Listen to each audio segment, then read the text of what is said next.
Hello, chat. How are ya doing today? Hi. Hello. It is a Thursday. I almost said Tuesday. That's not true.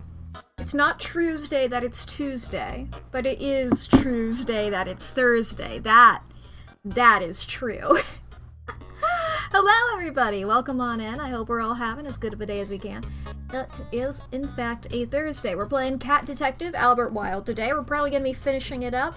I don't think it'll take all stream. I don't think. I hope it doesn't, because I have something I want to do afterwards. But, that'll be fun. But chat, welcome on in. Why am I getting notifications? How dare they? How dare I get emails? Artificer has gotten second, when in fact, I will go ahead and say nobody has gotten... Never mind, somebody has now gotten first. Good job, Lee. And good job again, Artificer, for getting second there. Hello, welcome on in, everybody. I hope we're all having a grand day. I know, in case you got here late and assumed, I was gonna ask if you knew what they said about assuming, but I guess, you know, I'm sure you can figure that out on your own. You wanted to see him? That's lovely. Let me see, what time is it now? Okay, it's 5:04 and 10 seconds when I look at my watch. It's actually 5:03 looking at my computer. My watch must be slightly ahead. Whatever. It used to be like a minute behind, so now it's a minute ahead, so that's wonderful. So that's lovely. And I can fix that later, but it's 1 minute off, you know? I don't think that that's gonna be a big deal for me in my life. And besides, it's like, now it's gonna be like, oh man, like daylight savings happens all the time. That happens twice a year. That's the time of year where I change what's happening on my watch. But you know, not currently. Anyway, how long is the no cursing redeem? Is it 10 minutes? Or is it 5 minutes? 10 minutes, okay, yes. That's what I thought, but I wanted to double check. Anyway. Oh boy, we are continuing with Cat Detective Albert Wilde today. Last we left off, we were trying to help a guy out. He had like locked himself into his room because he thought his wife was evil. So we were trying to help that guy out. We were also, I believe, going to go to a speakeasy, which is fun. But yes, I do think we will finish this up before stream is over. At least I hope so. I have something I want to do after, and I think that will be fun. I also know that, yes, chat, if you know anything about me, if you've heard me, when they announced this game, you know that I know that today is the day that Tomodachi Life is released. I'm not playing it today. That's not what I'm talking about. I don't have it yet, but I will soon. And that is alright. And I also, you guys have no clue how wild it is to try and set things up for that to occur, because I've not streamed any games that weren't on PC. I have Artificer, who is my long-suffering IT support, my long-suffering IT guy. And she has been through the ringer, and it's still not ready yet, so when that happens, it will happen. Do we know? I forget. Is it confirmed? Yeah, that, like a spoiled little sibling, Mack is going to be getting a gift at mine own birthday party. Why did I become Rules Card? Because it's fun to talk like Rules Card. But yeah, what was I saying? Do we know if, you can have a different island depending on which, save file? Like, if you have multiple, accounts on your Switch, can you have multiple, islands? Like how you could normally? You can run and check. That would, thank you very much, Lee. That would be great. I need to know if this is like a Pokemon situation or an Animal Crossing situation. Because if I can have my own, I will be playing it like that. If I can't have my own, unfortunately, chat, I will be playing it off stream as well. And I have a... It also just depends on... You can? Oh, I nearly swore. I nearly swore. I got my mouth in the shape of doing it, but I didn't. I didn't. But heck yes. That's great. In that case, I will have one for my personal use and then one for stream. Which is also great because I have characters that I want to do on a stream island. I have a wheel set up that I can spin a wheel and we can get characters from various games that I have played on stream that I think will be fun, that I think will be epic, that I think will be cool. You know? One second, I just realized I hadn't saved a wheel that I made earlier. There we go. Where's my wheel? It's this wheel. Beep bop boop. Hell yeah. Because it's delightful. I might edit it further. But if you guys want a little, like, I've weighted them to different degrees, depending on, how much I want to, put a character in from it, you know? If you guys want a little sneak preview of what the wheel looks like, it looks like... Whoop, that's the wrong button. So this is not what the wheel looks like. This is what the wheel looks like. This is the wheel here. It does, as you can see, have a Blorbo tag here. So that just means that I can put in a character that I really like. That, like, isn't from a game that I streamed, you know? You can go full screen on this. And this is 999, not 666. But, you know, you may recognize here, and as you can see, they're also weighted depending on what games I would rather have a character from. As you can see, things like 999 and I, the Somnium Files are a lot larger than, as you can see, what's one that's small? We got the 100 Baby Challenge here. If you can recall that, I had a great time playing that, but, you know, David getting into the island is less of a priority than, say, Jellybean. If we do not have Jellybean on our island, I will be incredibly upset.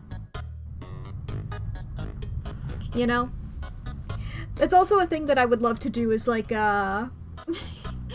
some of these guys, it's like, you know, like Balatro is on here, I think. Like, if I get Balatro on here, I'm putting in Jimbo, and then Balatro's getting taken off the board, you know? Some of these characters, you know, some of these games only really need representation by one character. You know, Hypnospace Outlaw, that's just getting Chowder Man. But, you know, other games, other games might be put on there. We might keep on the wheel, like Deltarune, I think, and Date Everything. We'll have multiple. Disco Elysium, you know? But that'll be fun. I might still edit this somehow, you know? Some of these games I'm not sure about keeping on there. You know? But I think that will be fun. I think that will be delightful. I think that will be silly, goofy, and a little bit fun. Just a little bit fun. Who can deny a bit of whimsy in their life, you know? Who can deny the appeal of some wonderful, wonderful times? I'm editing it right now, in fact, as a matter of fact. In fact, as a matter of. Beep bop boop. Squeep squop squoop. There we go. I was just like, I didn't bring them up. Who's getting added? No, I was removing a couple, but I'm like, you know what? I don't actually want anybody from that game on here, you know? It's like, I like the game, but they're not characters that would be funny to get added, you know? I want characters who are gonna be a good times. But, do I have Zero Escape on here? Because that's the most recent game.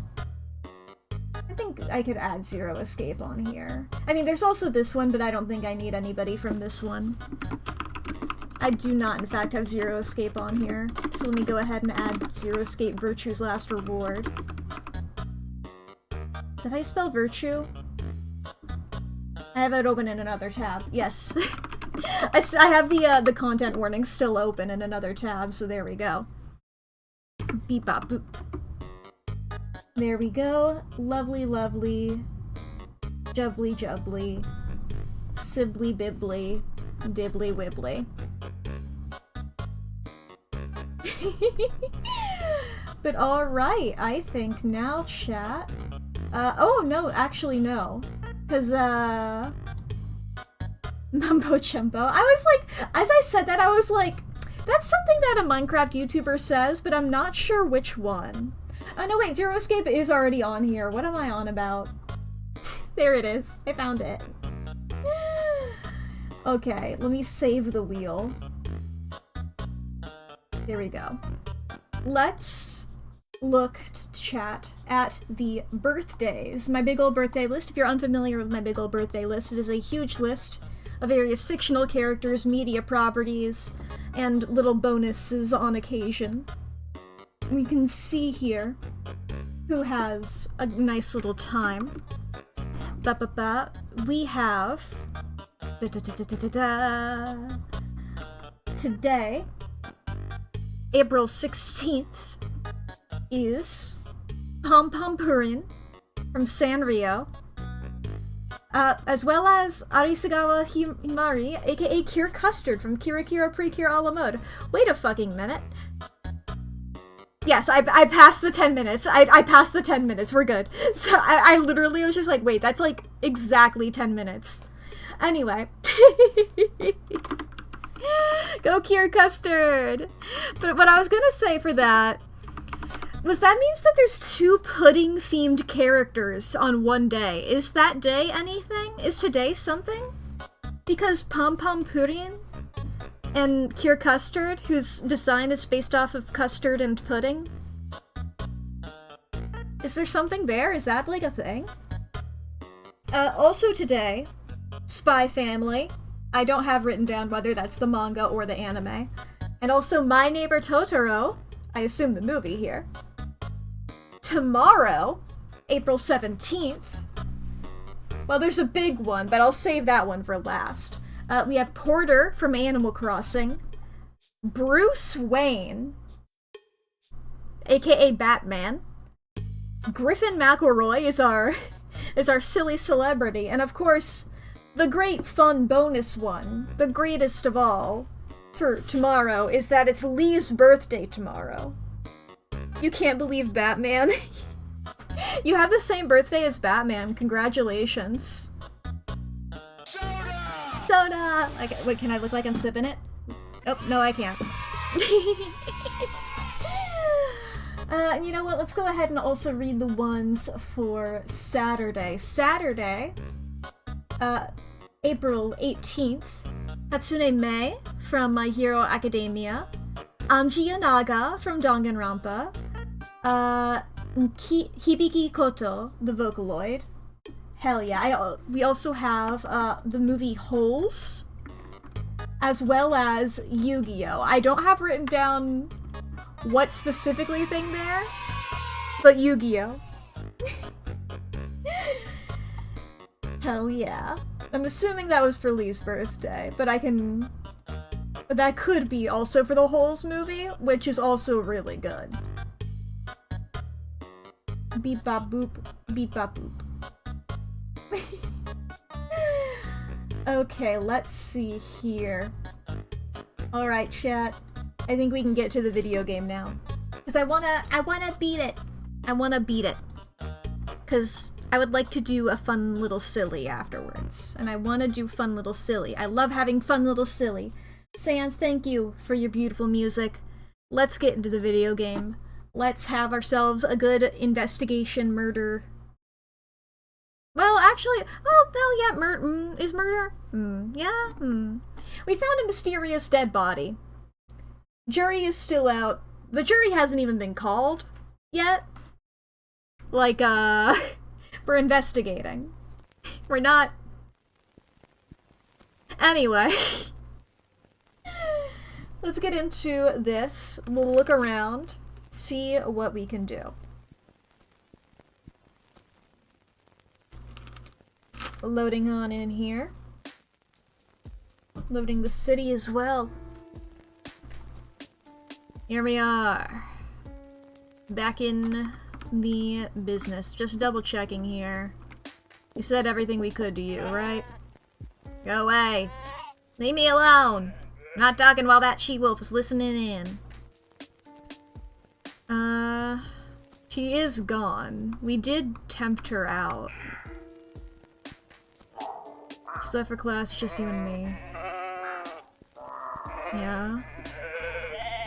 You talked about all this. I exude protagonist energy. Come on, can you tell from all my awesome agency and focus that I'm the main character? No, but I can tell that you're an asshole. I mean, you're not wrong. That doesn't mean I'm not the hero of the story. Sounds like something a stupid, self-deluded villain would say. Besides, it's not just my wife. She's just part of something bigger, I tell you. It's a conspiracy. Conspiracy? Why am I bothering? You're not gonna believe me. No one's gonna believe me. Nothing about this situation would ever happen to anyone else. You'd be surprised.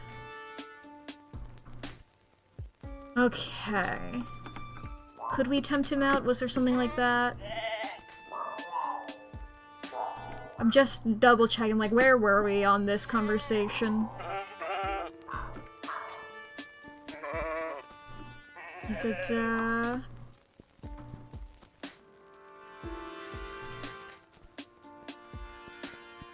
There's been a hole like this. We've talked about the hole.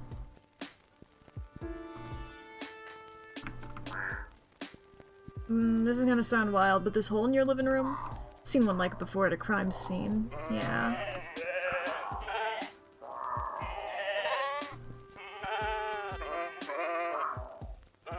Okay, yeah, conspiracy.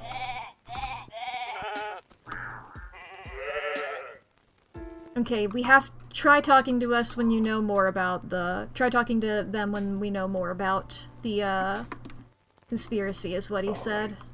Hang tight. I'll be right back. And by right back, I mean sometime in the foreseeable future. Maybe. Okay. Where we're going to go is the bookstore, which we know has To the front cover. Yeah. A little independent bookstore with one heck of a secret in the back. See, it's a joke. The super secret speakeasy is called the back cover.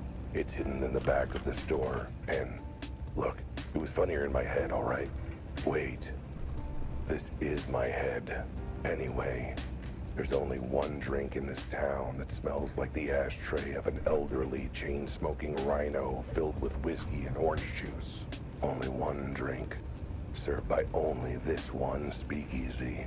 And as far as I know, only ordered by one particular regular. That's good info. I always liked this bookstore. It's cozy, welcoming. I say, old chap, what are you doing here? Weren't you kicked out of the back room? Not for long. Oh, that was just a minor misunderstanding. And some minor property damage. I'm sure they'll let me back in. My dear fellow, I don't think there's enough secret illegal booze in the world that would make letting you back sound like a good idea. Either way, suit yourself. What happens in the back room doesn't concern me. Well, unless it has to do with how many copies of the invisible monkey we have back there. If you want to get in, talk to Sergey. But I'm afraid you may not get far with him without the new password. Or an abject apology. Oh, we need a password. Oh boy. What's up? Can I help you, old chap? Oh boy. So how's business? Business is selling books, I mean. Not the other business. Oh, about as well as a little independent bookstore can be doing in this economy. Which is to say, terribly. Luckily, the other business is doing quite well, thanks very much. They pay me a cut to stand out here, surrounded by books all day, so I'm not fussed. All this business has to do is present a respectable front. So, fair to say the front cover is cover for the back cover? Of course, course, dear boy. Don't you know how books work? Like, oh, you meant the other thing. Yes, that too.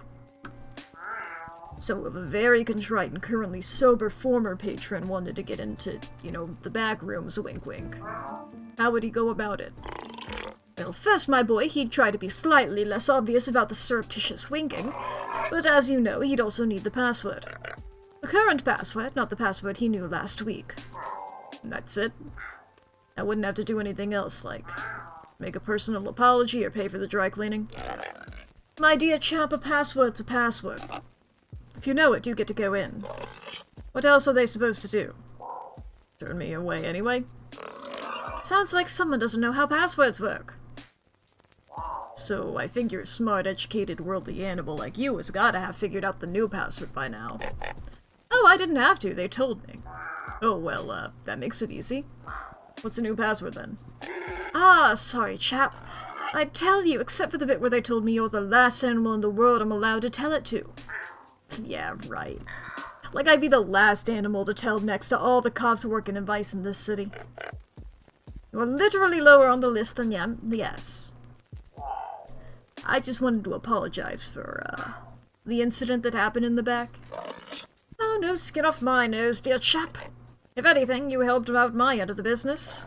I sold a lot of how to get stains out of fabric and body disposal methods. I said I was sorry. Did you? I heard you were drunk and yelling very insalubrious things about a customer's mother. Oh, random noise. Hell yeah. Okay, chat.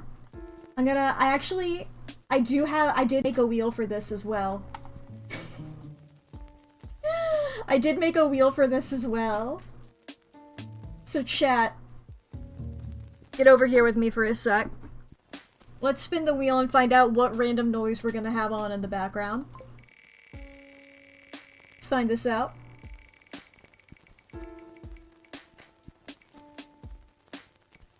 Minecraft zombie. Minecraft zombie. Alright, let's get this on. Deep dot do deep dot to do. That's the wrong video. There we are.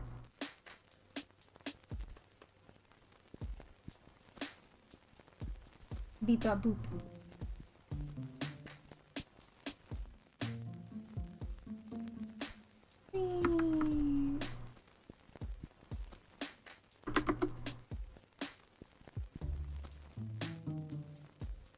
Boop. Okay, it's happening. Alright, back into this. Hey, the old dame deserved it. She can throw a mean right hook. So, Sergey, he's the new bouncer. I mean, the new totally legitimate shelf stalker, right? That's right. I wouldn't try my luck with him, though. I saw what happened to the last person who tried to get in without a password. Gulp. What happened to them? They were firmly turned away from the door. How ghastly! If only they greased their paws a little. How would greasy paws help? You happen to wrestle him or something? No, I mean... Well, you didn't hear this from me, but the fine folk in the back are paying poor, petrifying Sergey in pennies from a seat cushion. Not a nice seat cushion either. But he never complains. He just has been known to get conveniently distracted when someone gives him money, food, clothing. Pretty much anything, really. What the heck?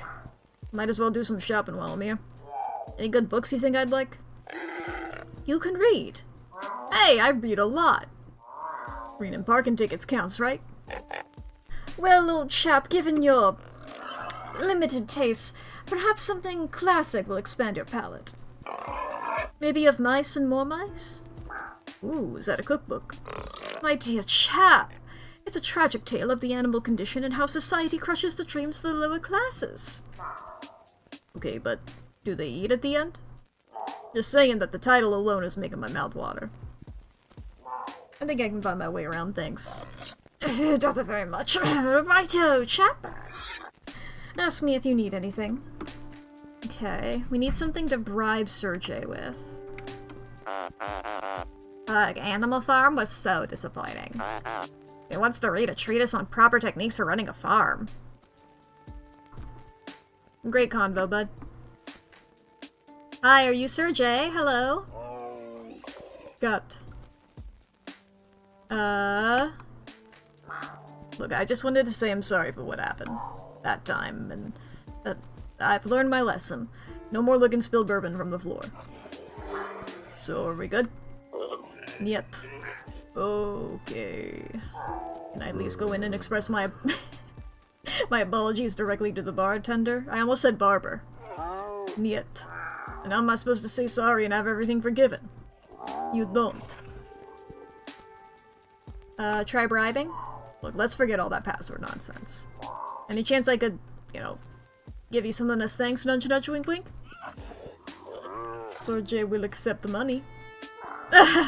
Oh, you and me both, buddy.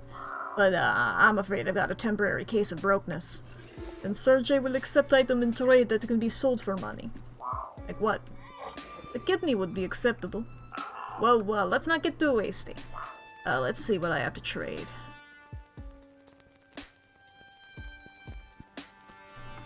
We can offer the collar and then teleport back to it and get it later, or... How about a nice shiny new collar for your collection?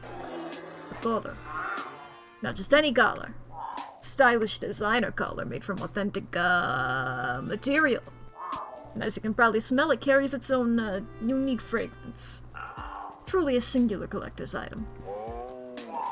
Okay, I'll assume the fact you're shoving it in your pocket like it's a discarded candy wrapper means that you accept my gift?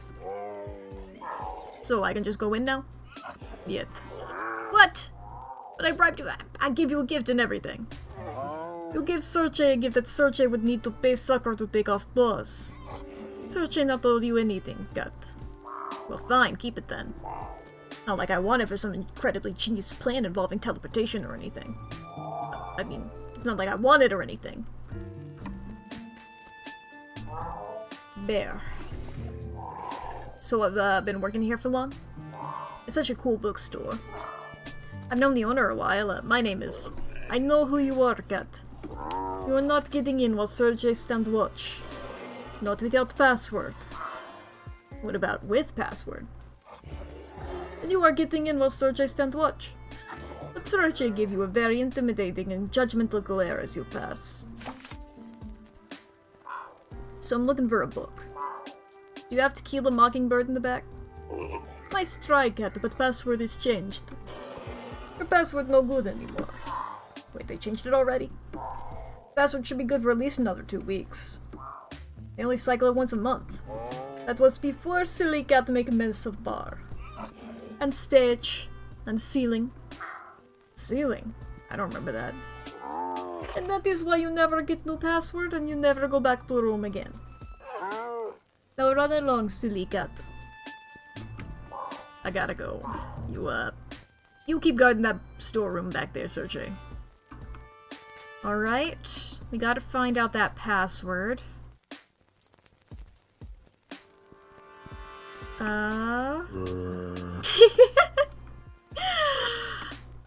Let's go to... Can we not go to... We can't go to, I think his name was Francis. Is that the flamingo's name? We can't go there again. We can also just try going to the clock shop and teleporting in. Let's see if we can do that. Whee! Hello. Oh, that's a clock. That's why I have a cat. That's why I can't enter a room with it.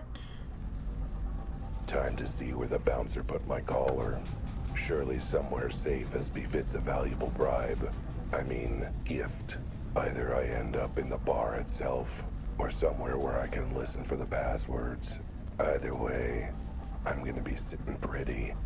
I feel like we might be teleporting directly into Sergei and killing him. But, you know, we'll see what happens.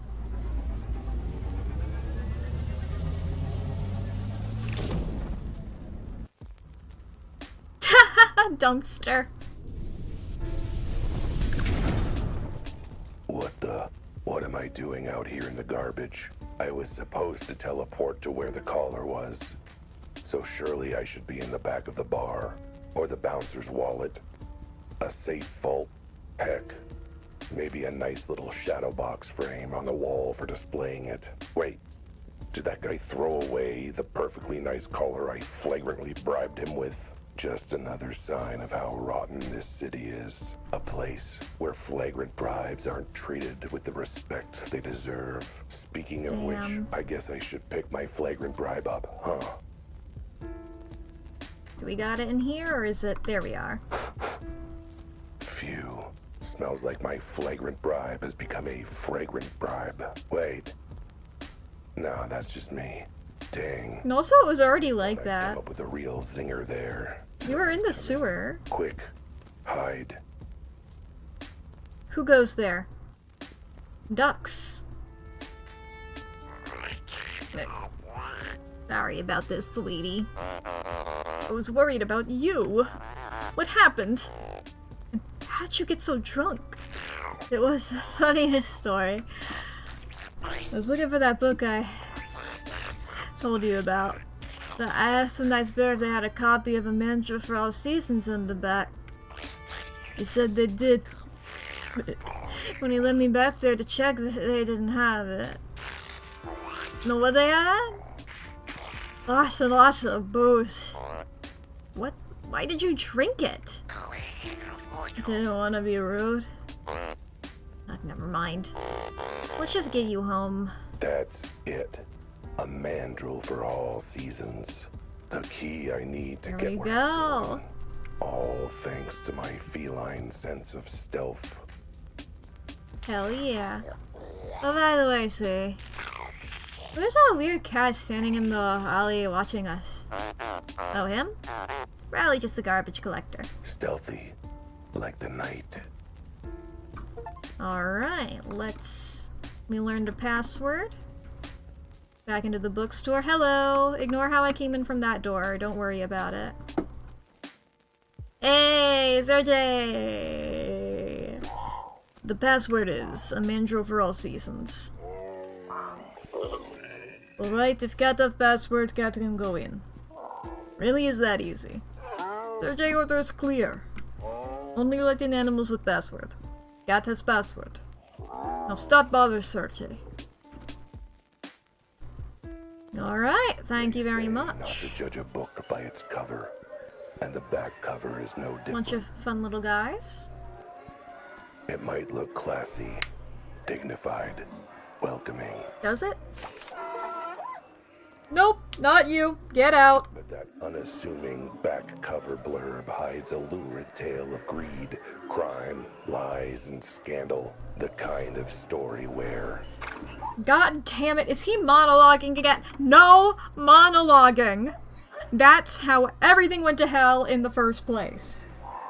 Okay, fine, I'll stop. Don't worry, barkeep, I'm on my best behavior. I don't care if you're kissing an angel's left butt cheek. What part of Banned for Life did you not understand? Get out! You can't get me out of this place. And why not? Because I know the password. Damn you to high hell! I guess my hooves are tired then. Fine. You can stay, but no funny business. Look, this is about my unfortunate attempt at a comedy act. No funny business! Also, for God's sake, have a bath. You stink of garbage. I mean, I guess I can give myself a tongue bath right here. You know what? I'll tolerate the stink. Alright. Oh, I can't move my head. I'll trust that that's normal. That's Scales, Rudy, Francis, and the barkeep. I guess we'll just go left or right. What's up, Scales? Oh, hey. If it ain't the cat who came sniffing around our base. Gave me one heck of a shiner, you know. Oh dear, you look good. I can't even see the black eye. That's because of my scaly complexion. Anyway, you're either real brave or real stupid. I'd say brave, but apparently I'm outvoted unanimously by everyone else. Well, either way, you got some guts. No hard feelings, yeah? No, the bump on my head you gave me was pretty hard. Hey, that was business. I'm here on pleasure. So I got no beef with you. Mostly because neither of us are cows. You let me drink till I get a headache on my own, we got no problems, dig? I gotta talk to your boss, Manny Malone, again. Where can I find him? You can't. Wait, he's dead? Jeez, I knew I shouldn't have left him trapped in that upside-down glass with no air or food. Nah, one of our boys found him and let him loose after you left. He's fine, just very, very pissed. At you. Oh, so... What, you gonna beat me up again? With the collar I stole from my paws? Send me to the bottom of the river so I can get my fur all wet? Me? I'm not doing any of that. Like I said, I'm here to relax. I'm off the clock. I'm not doing no Crocodile Tears business while I got a drink in my claw. But that also means I ain't playing secretary to your meetings with our boss, and I ain't telling you where our new HQ is. You ain't going there, and you ain't seeing the Mantis again. But, trust me, given how peeved the boss is, you don't want to see him again. Hey, glad we're at a stage where we can be cordial and all, but, do you mind going somewhere else to drink? What, the other end of the bar? I was thinking more like the other end of town, actually. See, I just want to unwind with friends and drinks, but you're so intimidating that it's hard to relax with you around. What, me? Intimidating. Huh. Guess I'll just try and smile more. Your teeth? That is not any less intimidating. In fact, it's even worse. Well then, let me smile even wider and say this in a friendly, cheerful way. I ain't budging. This is my time off, and I spend it where I want. Got it, Cat? Or do I have to open my mouth wider to make my point? Oh god, nothing's sorry to bother you, Mr. Crocodile. I don't know why we're trying to get him to leave. Hey, Scales, is it? Did you hear? Sounds like the Crocodile Tears are having some trouble with the other gangs tonight. They might need your help. What do you know about the other gangs? Frankly, I'm surprised you knew about us. Well, I know that.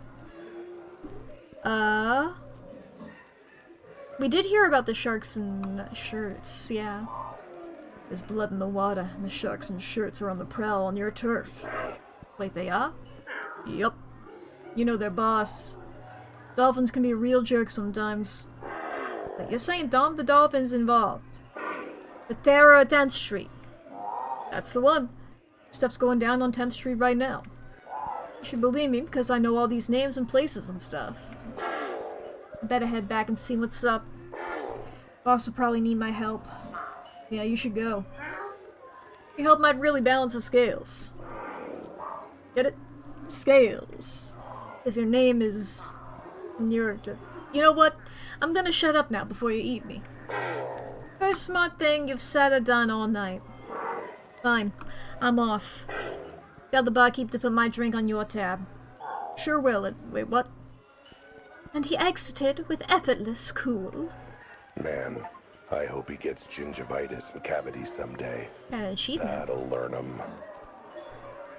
Hi, Rudy. Oh, you.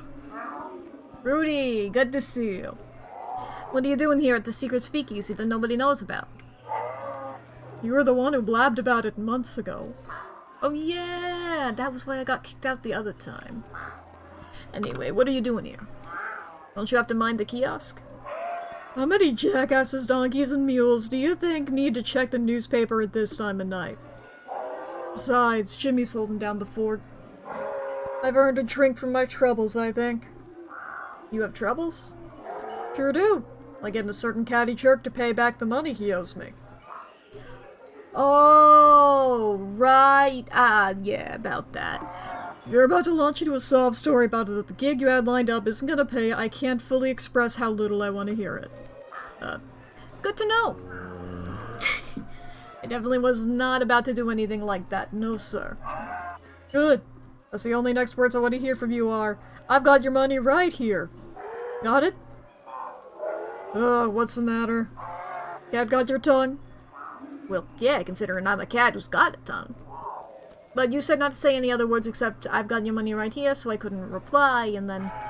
Well, just leave me before I decide to relieve my headache with some horn-related violence.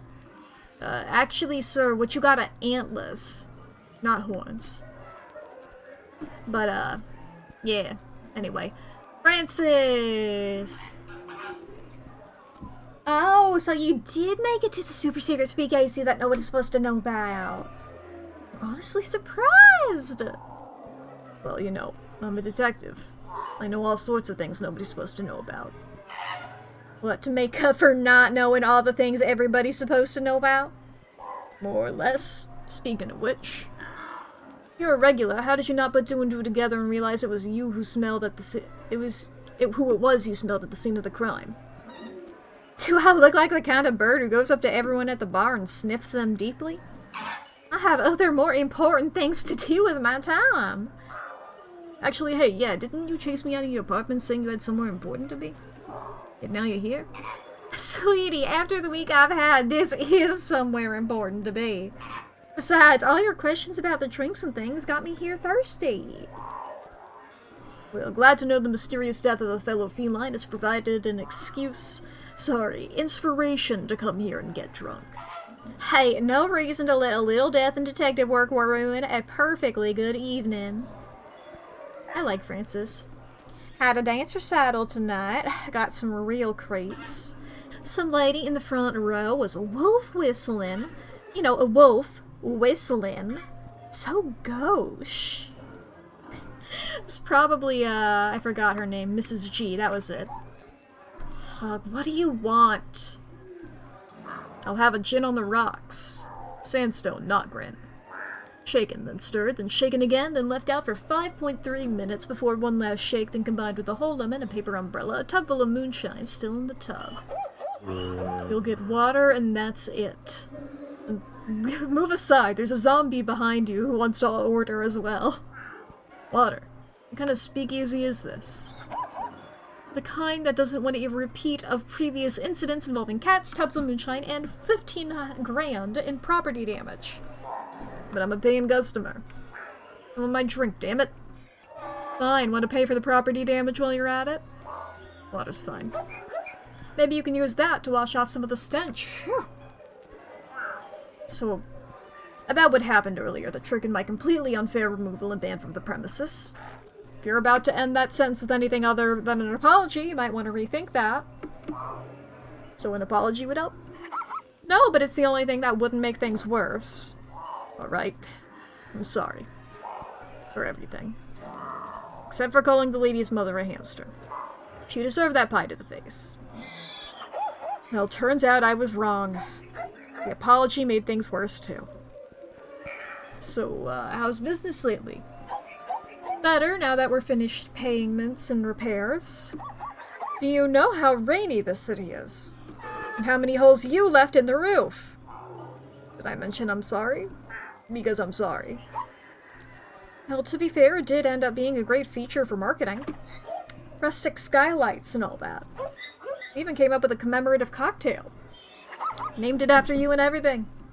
Wait, you saying I indirectly inspired my own special cocktail? Oh, what an honor. Yeah, the Flaming Dumpster Fire is one of our best sellers, who knew? Speaking of dumpsters, you smell like you've been rolling around in one. I'd ask what you've been doing, but I'm afraid to know. Oh, lots of familiar faces here tonight. What do you expect? It's a speakeasy. We got regulars. Regulars that all happen to be animals I know who are relevant to the case I'm investigating. Hey, I pride myself on running a convenient watering hole. So is this when I ask you questions about each of them and get all the gossip straight from the stripy horse's mouth? Firstly, zebras are not stripy horses, and that stereotype has held us back for far too long. And secondly, you've got some very weird ideas about how bartenders work, Cat. Since when are we supposed to know everything about everyone? Since always? Like I said, weird ideas. Fine, but there's one familiar face I don't see here tonight. Is she here? Could you be a bit more specific, Cat? I run a gender-diverse establishment here. Oh, but who else would I be asking about? I mean, you're sort of trying to be deliberately mysterious, so... Elma. I'm asking about Elma. Is she here tonight? Oh, I mean, I would hope so, considering she works here. Matter of fact, she's due to go on stage any minute. And there she is. Miss Elma Gautier. Trouble. The kind of trouble that wears a colorful dress. 135 stream streak, nice! First 3 primes, yeah! Though, you'll have to take my word on it. What with that black and white filter, she's a sheep, a seducer, a siren. I don't have a melody to go on. Oh, no, wait.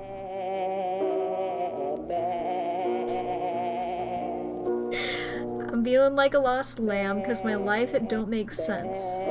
My heart was wild and free till I met your electric fence. Not a good siren, mind you. I don't judge. In this world, you do what you can to survive. And Elma, she's a survivor. Even if it means getting her wool dirty with some questionable activities. What, just singing bad? I should've known much better than to shack up with a beast.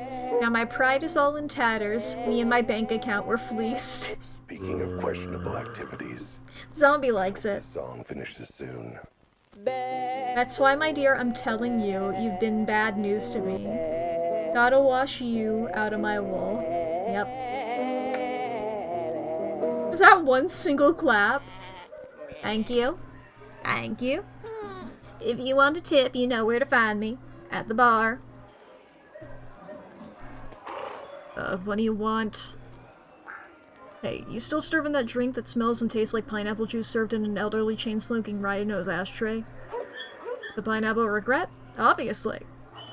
It's our house specialty. Though after getting one poured on me during your fiasco, I'm thinking of taking it off. How special, huh? But that means it's really popular. Look, you've only been kicked out for a week. You can't have forgotten this much about this place. No matter how hard I try and sell it.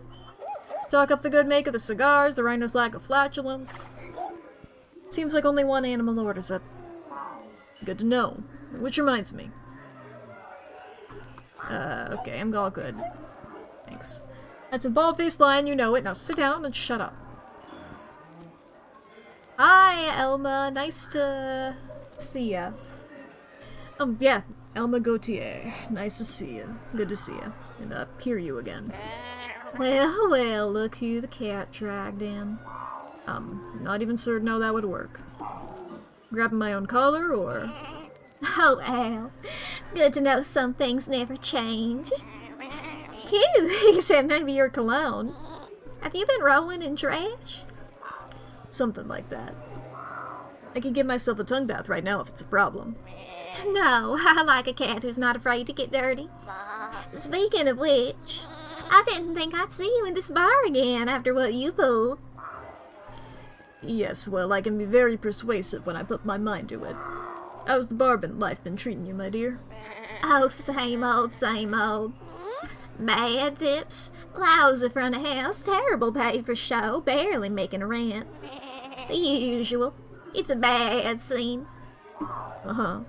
And how are you getting by? The usual? Well, you know me, darling. A lady's gotta do what she's gotta do to get by.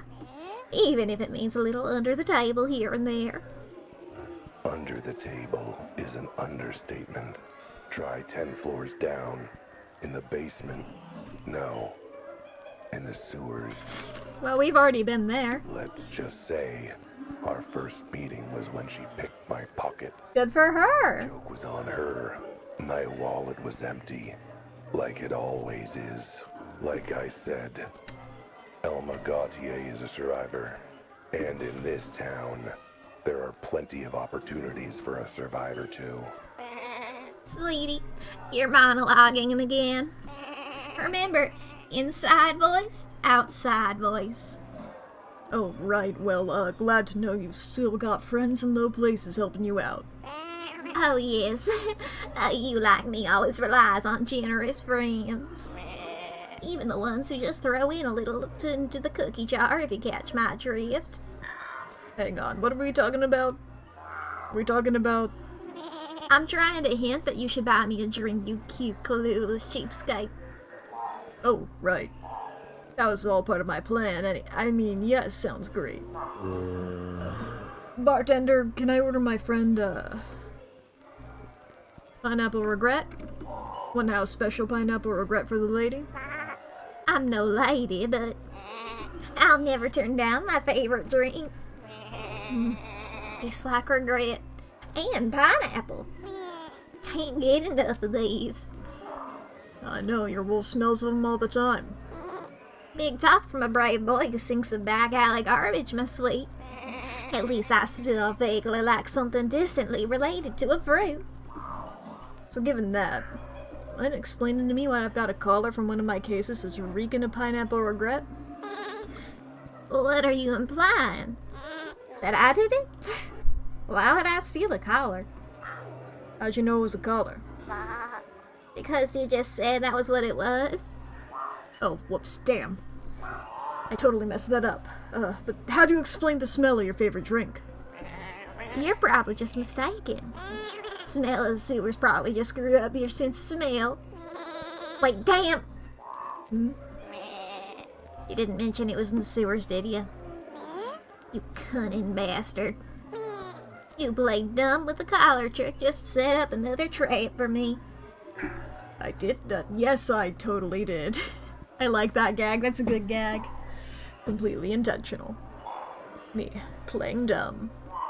Now, shall we try this again? I didn't kill that cat, if that's what you're wondering. That's a start. Let's see what else you can tell me. So, you were there when the weird cat died? Not exactly.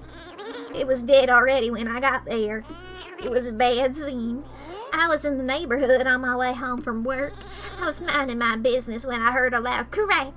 I probably should have let sleeping dogs lie, but I figured it was worth checking out. I got to the warehouse and I saw... What, the cat, the hole? No, I mean, yes, I saw the cat, but I was more focused on what was on the cat. On the... Wait, you mean the collar? Yes, it caught my eye. But like you said, the cat was there too. So I ran in to check on him, but he was gone. I swear on my life, he was already stone cold dead. If he wasn't, I would have helped. But since he was... What? You ripped the collar off his freshly dead body? I didn't rip it off. I unbuckled it very carefully. That's why I was there long enough to get interrupted. So I take it you noticed the cat looked... weird. That's an understatement. Like I said, it was a bad scene. Have you ever seen a cat like that before? Living or dead? No, but I'd heard about... What did you hear? I can't tell you. Why not? Where did you hear... whatever it was you can't tell me? Can't tell you that either. I'm getting a headache about what you can and can't tell me. Too confusing. I can tell you that the cat was dead when I got there, but not for long. He was still warm. I thought you said it was stone cold dead. Figure of speech, darling. Fine. Anything else you can tell me? Only that I have no idea why he looked like that, and I've never seen him before in my life. Except... What? He looked like you. If you were short on 4 legs and a freak of nature, I mean. And yet you didn't hesitate to steal from me. Him, whatever. Actually, it made me even more eager, not gonna lie. I do love treating you bad, darling. The collar stinks of pineapple regret. Which means you were carrying it around, I take it. I graved it off the body as soon as I realized the cat was dead. Why? It's not even your style. It's not for me, you ninny. It's for... Who? Look, that collar is more valuable than you realize. It's in high demand, shall we say. I know it looks like a silly little scrap of fabric, but... Actually, I kinda get why folks might want one. You do? Well, you clearly know something I don't. Which is not a sentence I thought I'd ever say. All I know is through the grapevine is that there are several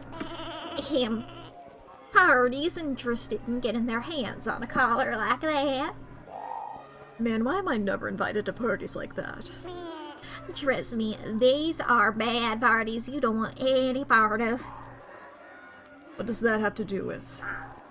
Oh, you're talking about crime and stuff. Yes, please, shout it loud in the middle of the bar, which is also technically a crime, in earshot of a mook who's a part of an organized crime racket.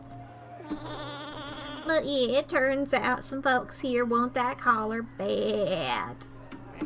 And whoever's interested is willing to pay handsomely for them. And well, you know I like handsome things, sweetie.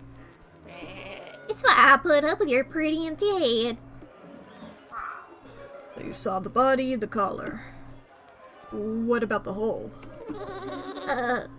There was a hole in the ceiling. I'm not sure what else you want me to say, sugar. I mean, did you notice anything about the hole? Like, I don't know, maybe signs of explosives or fire or something. Sorry, it was more focused on the dead body and the collar on it. Bad scene, you know. But no, now that you mention it, I didn't see or smell anything like that. And I would have noticed smoke. It's hell to get out of wool, you know. Compared to pineapple regret and ode to sewage? Fair point. But still, I don't think holes like that are caused by that kind of explosion. At least not this time. Holes like that. So then what happened? You said you were interrupted? Yeah, by a very high-pitched shriek. Turns out some feather flamingo stumbled on me in the body.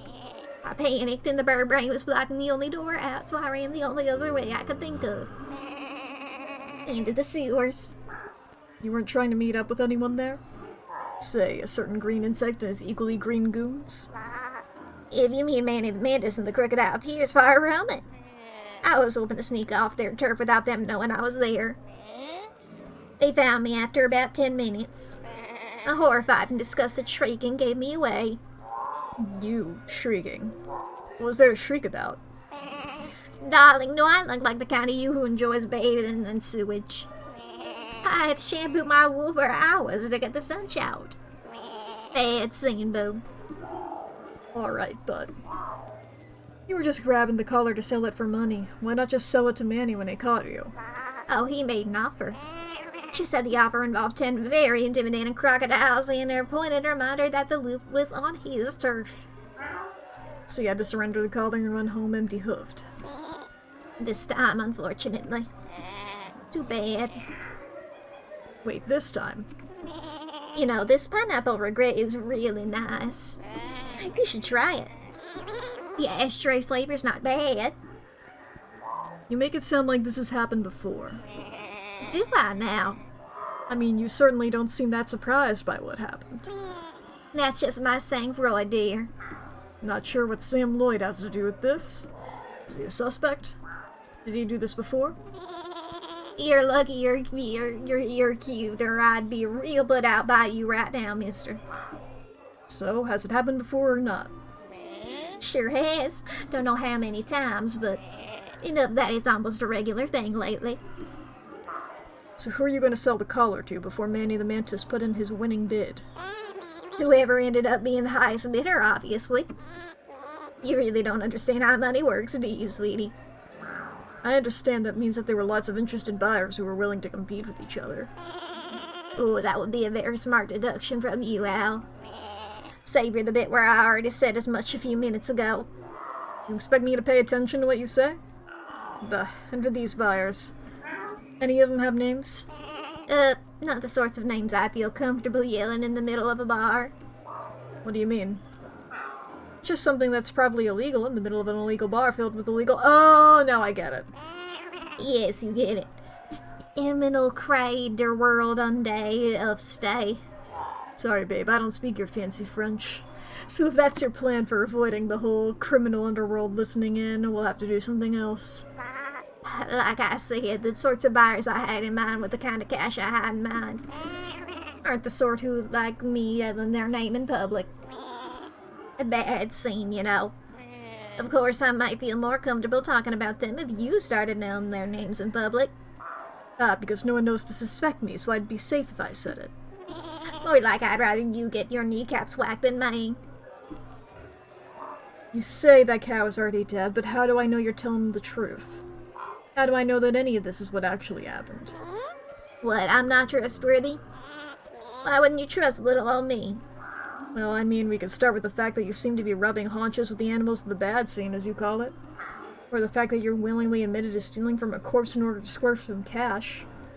Or the fact that, chat, the ads are about to happen. Chat, if you need to go to the bathroom or grab a snack or get something to drink, now is going to be the perfect time to do so. Please take the moment to take care of yourself. If you also need to, this is your reminder. Fix your posture, take your meds, save your files, do some stretches, unclench your jaw, charge your devices, feed your pets. Please, and thank you, take care of yourself. It's very important to do so, okay? I demand you to. You must. Pasta water? I literally had already grabbed my water to do it, but you know what, I'll take an extra sip for you.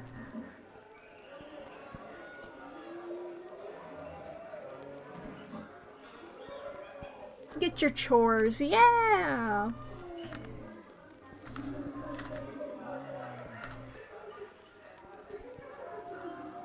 This is really a voice that I decided to go with, huh? Boy, oh boy, I did not think that she'd be talking this much when I decided to go ahead and lean into it. It's like, okay, Albert, your voice is taking a backseat. You got my default voice now. Yeah, laundry, make a bed, vacuum, text a friend or family member to check up on them. Yeah. You gotta put something away, you gotta get something out, you gotta open or close a tab. Gotta have... What is this happening here? What is this? Ah, okay, I see. There we go. I was like, speaking of my tabs, things are weird. You're prepping for tomorrow? Hell yeah.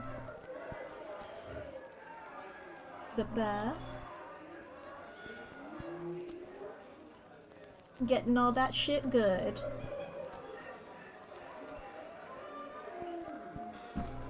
Doing a big stretch now, fuck yeah.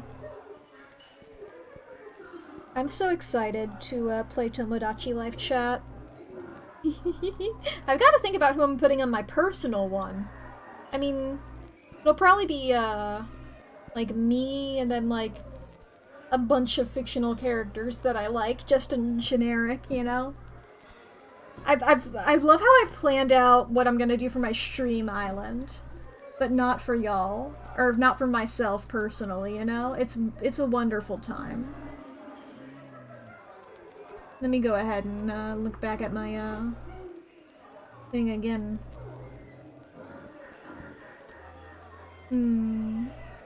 Just double checking the things that I have on it. If there's any that I'd want to take off.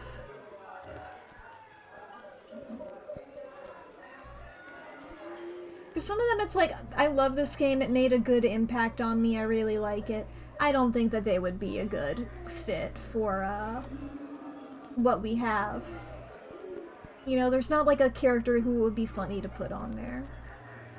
Conversely, there are some that, like, I didn't vibe with the game as much. Or it's like I liked it, but I don't think it made a huge impact.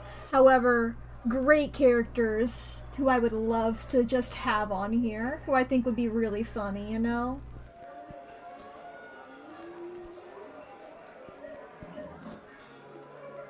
Beat bop boop. Okay, I edited it a little. I changed a couple things around. Alright, welcome back from the ads chat. Let's get back into it. Mostly it's because you're a singer in a smoky jazz bar. That always means you're up to no good. Alright, that. Look, I can't blame you for doubting me.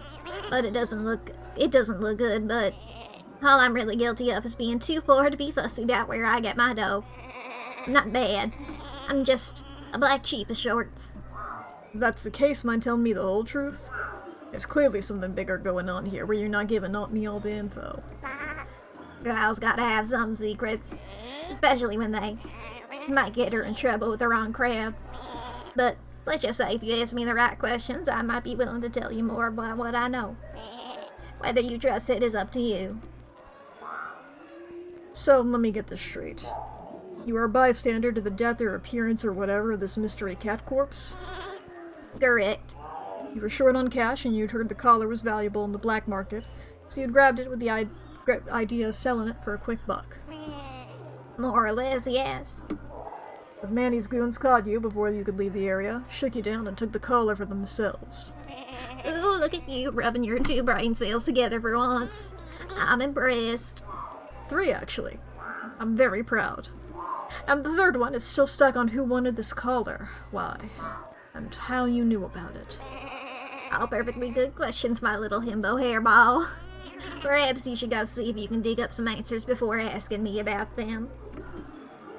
So I found someone very interesting in the police archives. Case 4666. Ring a bell? Should it? Considering it involves a mysterious cat, a hole, and 3 very interesting individuals, I figured it might. Tell me, do the names Dom the Dolphin, Orangutan, and Minky the Mink Jones mean anything to you? Fine, I know them. Or, well, know of them, at least. They were the buyers I was hoping to sell the collar to. But they're all gang leaders like Manny, aren't they? Between them, there.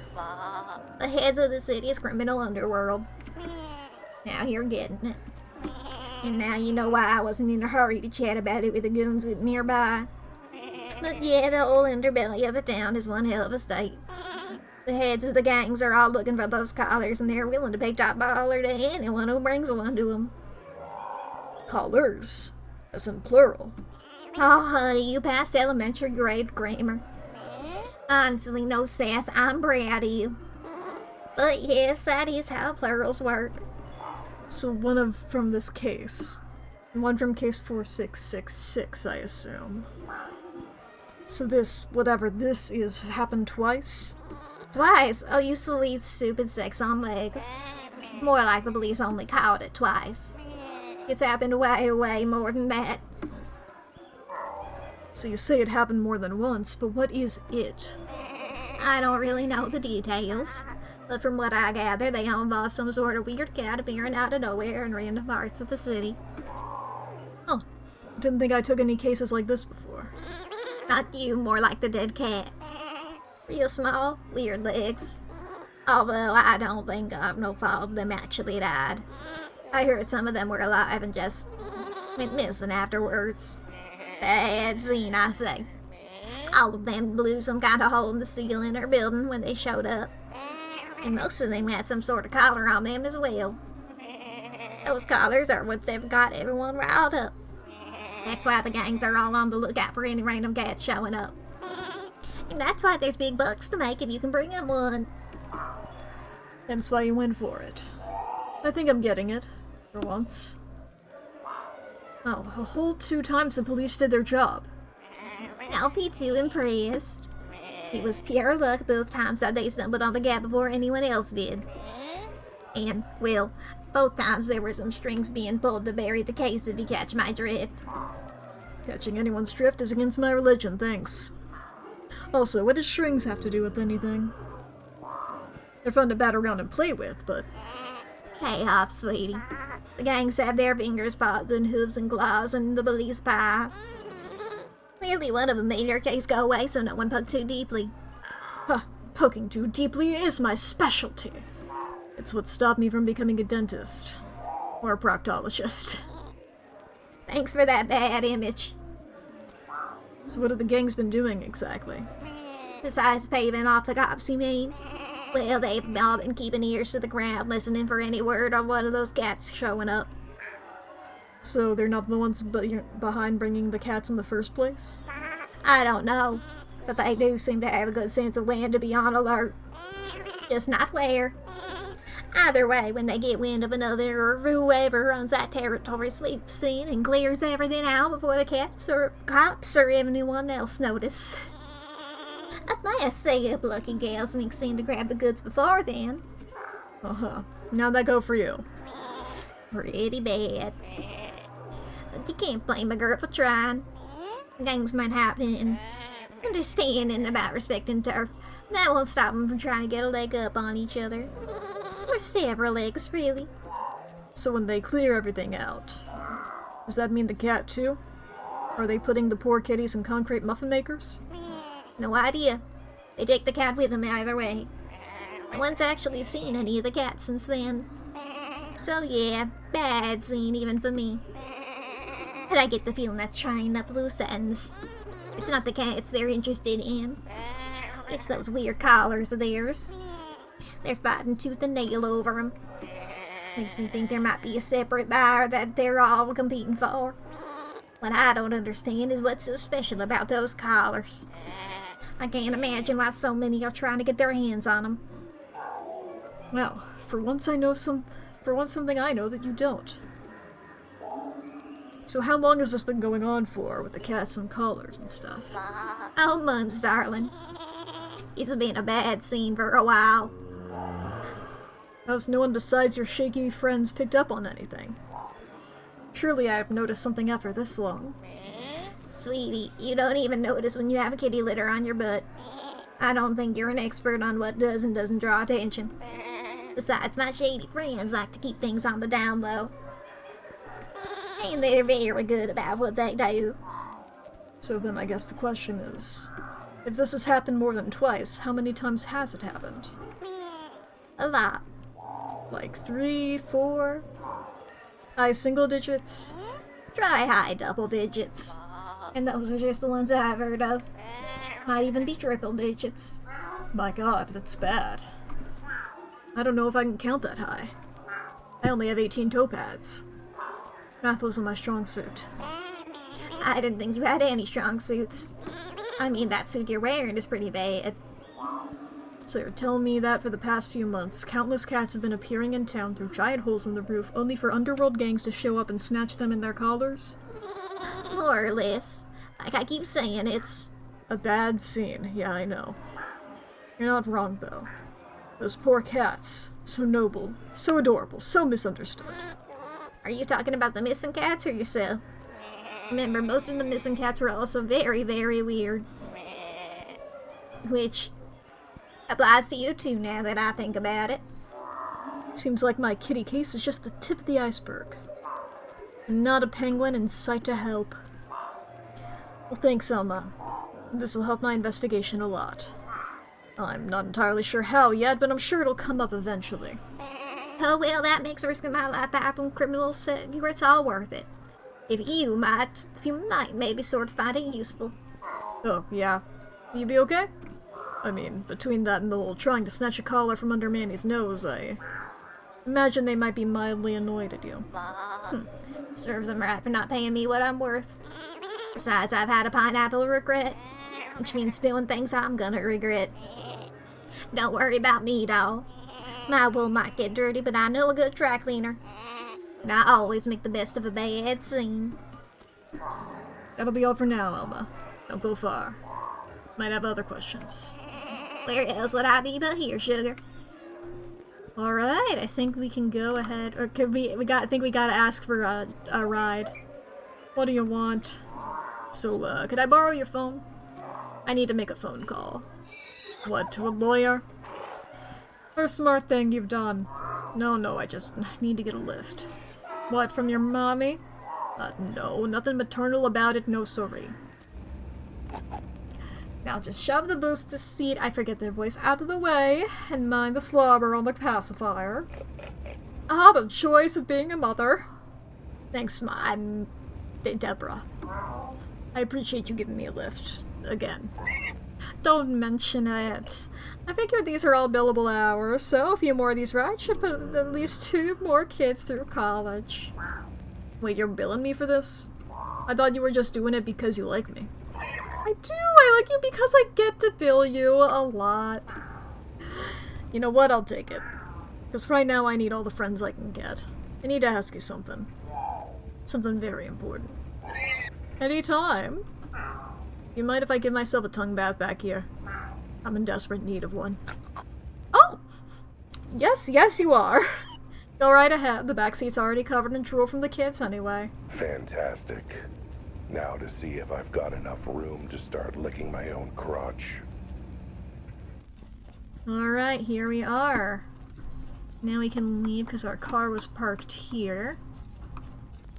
I think we're gonna go back to Mrs. Shee's place, is my thought. Because I think we have enough information now to talk to her husband. Hopefully. Go away! I'm not gonna sit here and have you refuse to see that this is a conspiracy. I'm not talking until you see it too. There's been a... You know how you said this is all part of a conspiracy? Well, you might be right. Turns out there have been tons of these holes appearing all over town. I told you! What'd I tell you? Maybe you already knew about that. If you're part of the conspiracy. Sir, people don't trust me with their lunch money. I don't think anyone would trust me with a large spanning criminal underworld conspiracy. That kind of makes it. Wait, did you mention criminal underworld? Yeah, that'd be the conspiracy part. My source says the various gangs in the city have been trying to chase down these holes and look for something. Or someone that appeared along with them. Some of them have even been trying to beat each other to the punch, and pay off others to go in and steal what they're looking for. It's a bad scene, as my source would say. Wait, what did you just say? Oh, that the gangs are trying to be the first to find. No, the other thing. What your source said. Oh, she said it was a bad scene. Frankly, I feel like it's a bad pun, but you know. Alright, I trust you. I'm coming out. Oh, I thought you'd never come out. Now let's get a look at you. Yeah, I could tell. I could tell you were talking like this. What's wrong? Am I wool messy? Sorry, I haven't had a shower in a month, so... No, you just look a lot like someone I know. Uncannily, even. Like someone used the same model of a sheep twice. Oh, I'm sure that's just coincidence. There's no other reason this someone would reuse the same model after all. Weren't you just complaining that I was treating holes like a coincidence and ignoring a larger conspiracy? Now you're trying to say that this is a coincidence. Of course! Because it's completely different. It's not like this is something where special attention is being called to it or anything. But you are calling special attention to it. Anyway, now you see what I'm talking about. This is all part of the cult's machinations. Whoops, I clicked too fast. Hang up and back up a minute. Before we start unpacking that. Airport's worth of baggage. What does any of this have to do with your wife and why you're hiding from her? Weren't you listening? She's a member of the cult. She's taking part in whatever foul kidnappings they've got going on. Maybe even murder. And you know this, how? You want me to start with reading it in her journal, or start with hearing it from her own victim's lips? Well, I'm in here now. I guess, are you out here? Oh, you're over here! Hi! Sup, Mr. G? It's a relief to have someone to tell about all this. What do you need to know? Let's pace ourselves a bit. Start from the beginning. What happened the day you started hiding in your room? Well, it all started when Wilma headed off for her ballet recital. I'd rather be shaved by a blind yak than watch that stuff, so I decided to go out on the town. But before I could do that... Let me guess. Suddenly a hole appeared in the wall with a loud bang.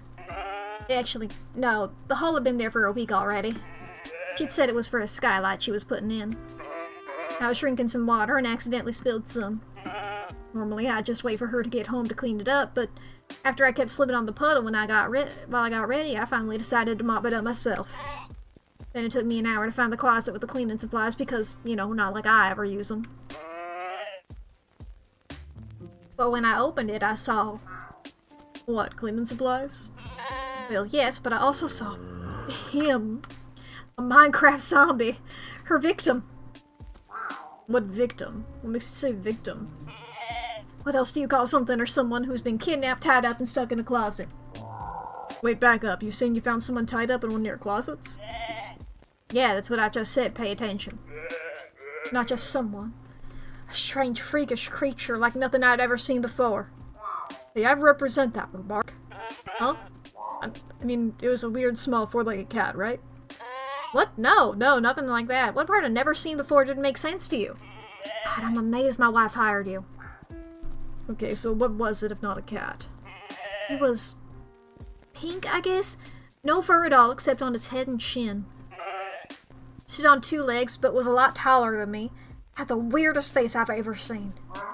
Yes, I'm the title holder no longer. So you found a creature tied up in your broom closet. How do you know your wife was the one who tied them up? Because he told me when I took the gag off.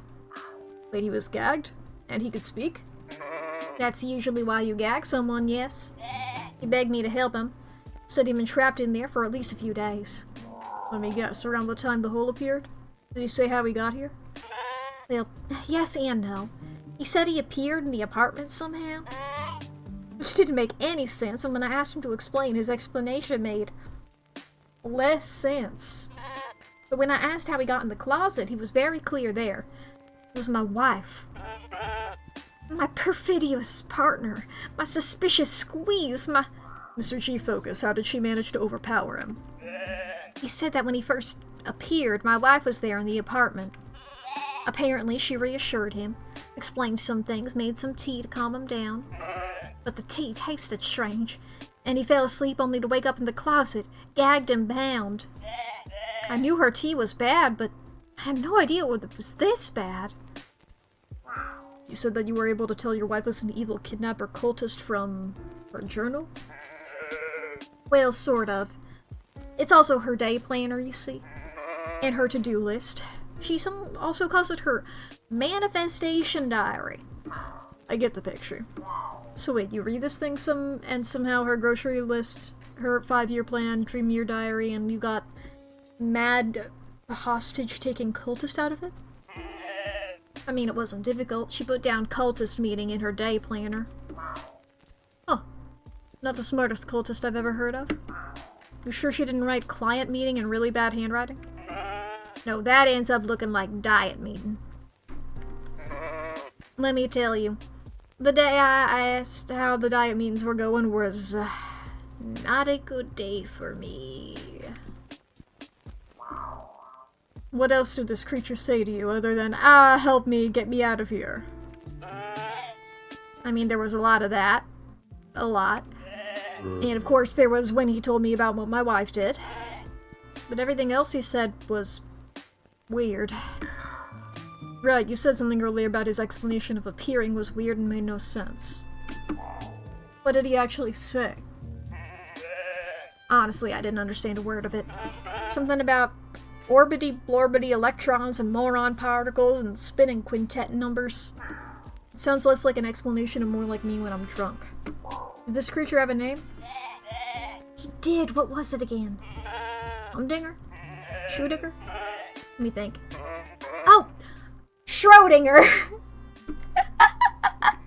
That's it. Heck of a name. I feel for the guy. My last name's Gesundheit. I didn't sneeze. See what I mean? Anyway, poor guy seemed kind of freaked out. Now, more about the closet thing than anything else, weirdly enough. Ah, yes, because everything else seems so run-of-the-mill. Did he say anything else strange? Well, now that you mention it, he did keep asking about his cats. Creature in your closet claiming your wife dragged him and tied him up. Imagine you had some reaction to that. Well, my first reaction was to try and find something to drink. Oh, well, that was kind. Water for the prisoner? No, whiskey for me. Then while I was chugging, he started begging me to keep something safe for him, make sure my wife didn't get it. Between that, how big he was and how weak he was after being trapped in there, I figured I needed help, so I went to my neighbor to ask for help. And did they? Well, see, that's the thing. When we got back, the poor thing was gone. Just vanished out of the closet entirely, no trace of him. Could he just have escaped after you untied him and left him in the apartment by himself? You did untie him, right? Knew I forgot something. So if he was still tied up, then someone else must have moved him. Either your wife or someone else.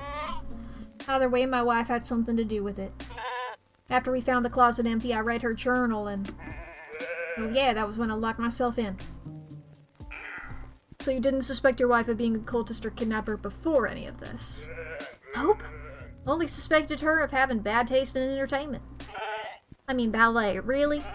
All froofy jumping and pointy hooves? So you're saying that, oh, the giant hole that appeared in your living room didn't maybe clue you into something? Figured she was just on one of her redecorating kicks again. Trust me. Busting a giant hole in the wall is not the weirdest thing she's ever done. Okay, so you didn't suspect her. But wouldn't she suspect you for being onto her? I mean, if she was holding this guy hostage, surely it would have occurred to her that the reason you freaked out and hid from her is because you found him? I don't think you realize how rarely I do any cleaning. I think that was the first time I'd ever opened the broom cupboard. She probably figured her secret was safe in there forever. Well, hopefully this has inspired you to do more cleaning around the house. You know, I'll just live in filth, thanks. The creature mentioned keeping something safe from your wife? Yes, he seemed really agitated about it, so I took it with me when I went to go find help.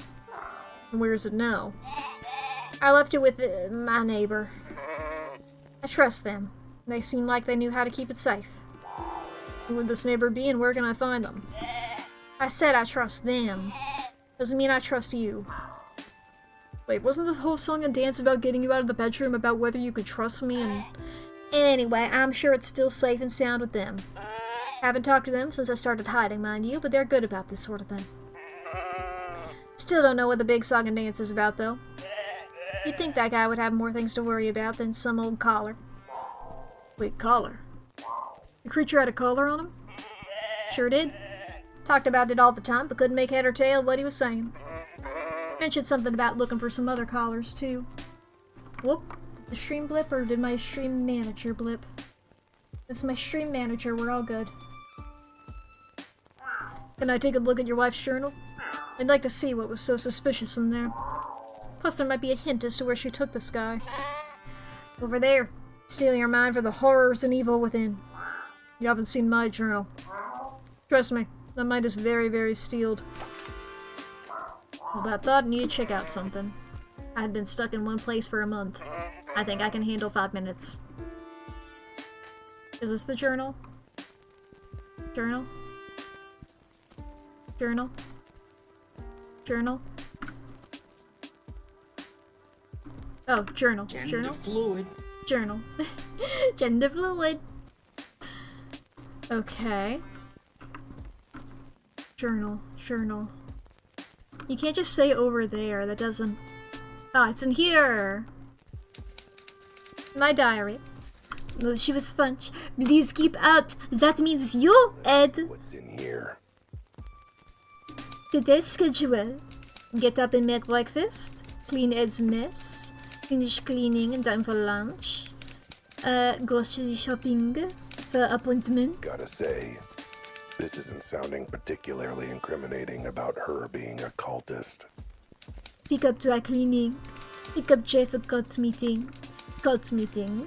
Make dinner. See, nothing at all out of the ordinary. Oh, right. Shopping list. Eggs, bread, milk, grass for Ed. Ethically sourced meat for me. Unethically sourced meat as a treat. Tea, sugar, sleeping powder, odorless, tasteless. Rope, blindfold, gag, keep for later fun with Ed. Cleaning detergent, incense, knife, new cloak, black. Sandwiches for tomorrow's court meeting. Reminder, J dislikes mustard and M hates mayo. Cupcakes for tomorrow's court meeting. Wow. This is some dark. Hello, Ashley. I mean, she went and got store-bought cupcakes for her secret cult meeting instead of home-baked. That woman's a monster. My personal goals and manifestations. Wow. She even used glitter pens on that last word. Number 1, finding happiness in my comfortable home. Number 2, tell Ed to clean his own mess for once. 3, earn enough money to afford ballet lessons. 4, twist the laws of reality and morality to serve the members of our cult from greatness and to enrich us with wealth and power beyond our wildest dreams. 5, spend some more time in the great outdoors. 6, take up knitting. Dear Diary, exciting day today. I was cleaning up yet another one of Ed's messes when, wouldn't you know it, some strange guy suddenly appeared out of a hole in my living room. I know, I can't believe it is. Aren't I the luckiest? He said he was looking for some cats and their colors. Apparently they have some sort of power. Naturally, I did what any smart lady does in such a situation. So I realize I haven't done this. I was just reading it up on the top. And I did what any smart lady would do in such a situation. Drugged him, tied him up, and stuck him in my closet. I am a genius. After all, he might be exactly what our cozy little cult has been waiting for all these years. The ticket to everything we've ever dreamed of. We'll tell the other members of the ritual tomorrow since I'm already bringing potato salad. May need to ask Jay to help me move him. Luckily, no one will ever find him. This'll be a good day in hell when Ed actually opens the broom cupboard. Dear Diary, what a day! I'm so excited. After longing for it for so long, I finally got to see the latest production of Swan Lake. Hooray! It was absolutely indescribable, just like the other 20 versions I saw. I've already bought tickets to the next one. I've heard it might involve a goat. I also took advantage of dear Ed being out of the house with his friends and finally got my house guest moved to the goat HQ. Phew! One less chore around the house. Everyone was really excited about our visitor and agreed we should keep him at the mansion. Phew! He was happy to carry though. Thank goodness Jay came along to help. We got him to the court meeting and had quite a lovely interrogation. It was quite late when I got home, and dear sweet Ed must have already gone to bed, innocent as a lamb. But the silly sheep left the door locked, oh dear. This one's dated for today. She must have written it before I showed up. Things I'm worried about. 1. World hunger and poverty. 2. The price of eggs. 3. Whether the other cult members will like the pie I baked for tonight's meeting. 4. Where the last 2 callers have gotten to. We have 3 of the 5, but the first one is still missing, and M ended up losing the 5th. How are we supposed to achieve our goals without them? Number 5, my poor sweet Ed. I wish I had the foggiest idea what's bothering him. I can't think of a single thing that could explain why he's suddenly so scared and defensive of me. Number 6, that I am massively overpaying for Detective Wilde's talents. Getting a bargain, more like it. But wait, M lost the 5th? Could that be Mantis? Do I have That's what I thought. Caller? That's everything. Call me a crazy cat, but I'm beginning to think this lady might be cultist. But hang on.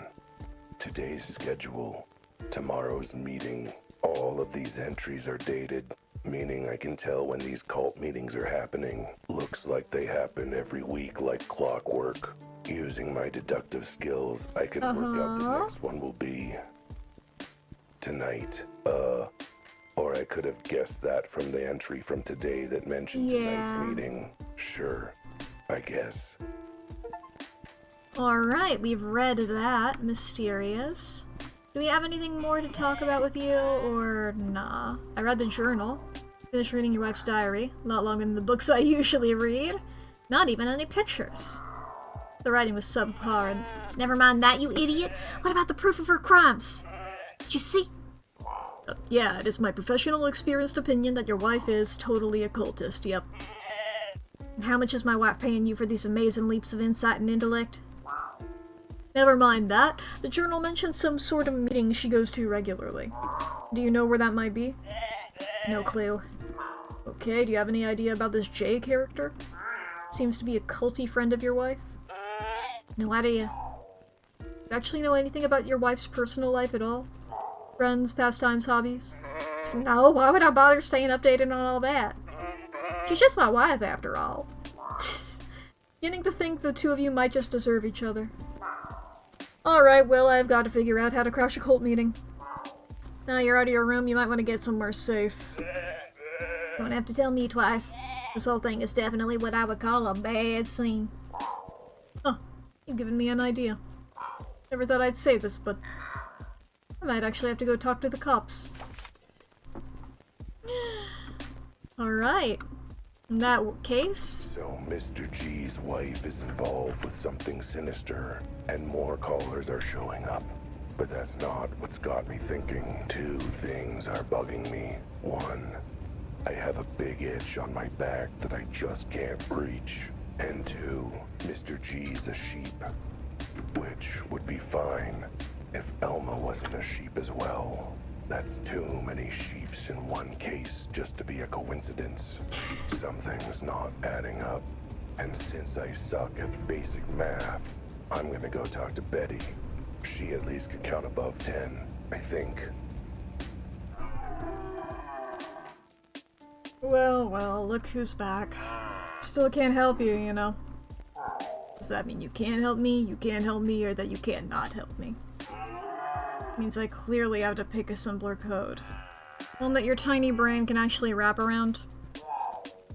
Well, either way, I'm here for something you can help me with.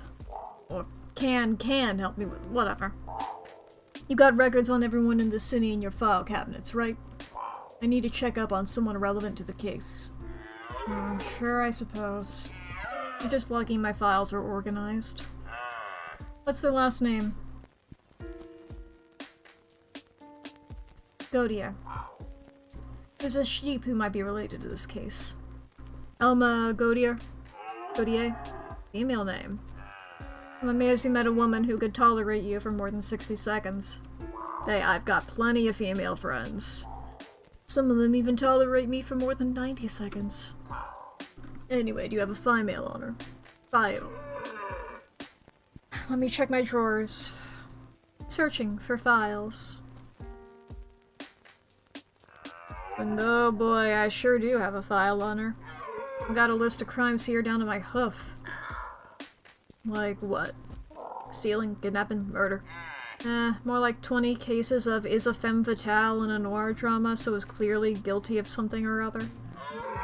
All that and the petty theft, fencing stolen goods, blackmail, solicitation, and taking candy from a baby.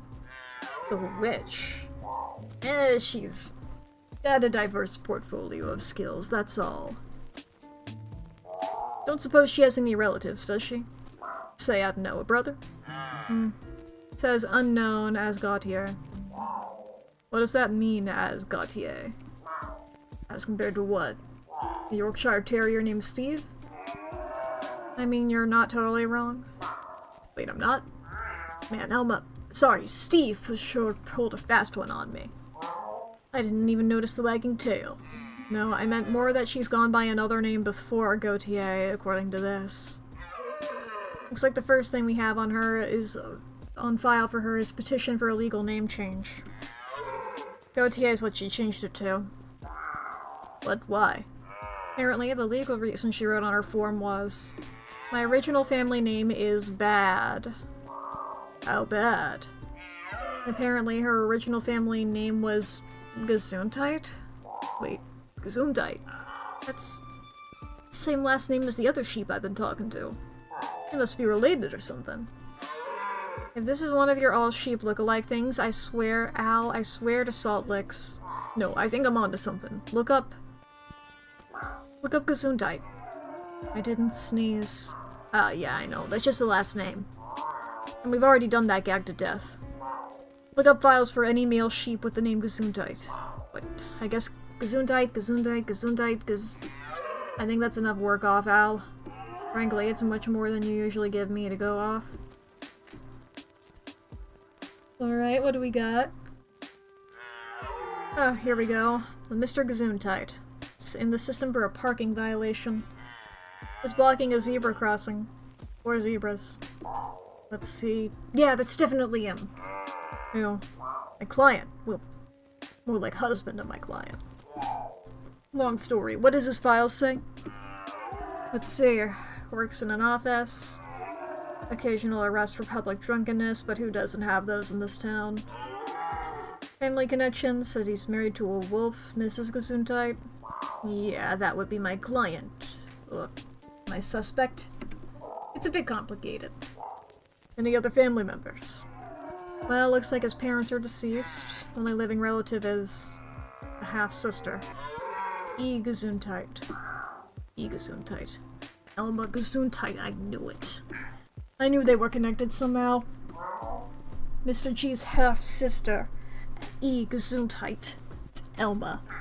Elma and Mr. G are siblings.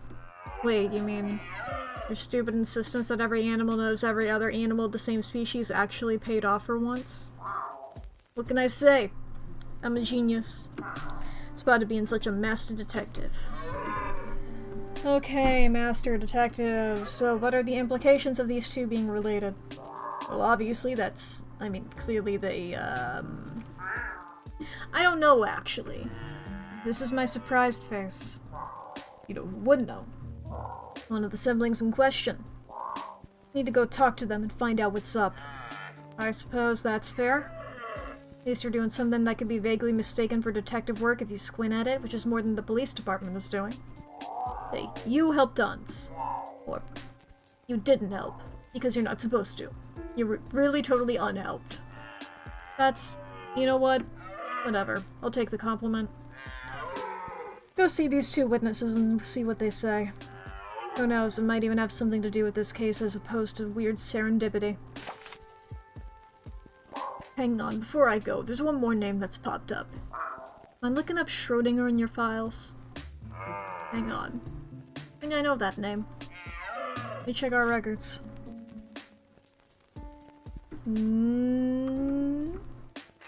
Yeah, he's a physics professor at the local university, apparently.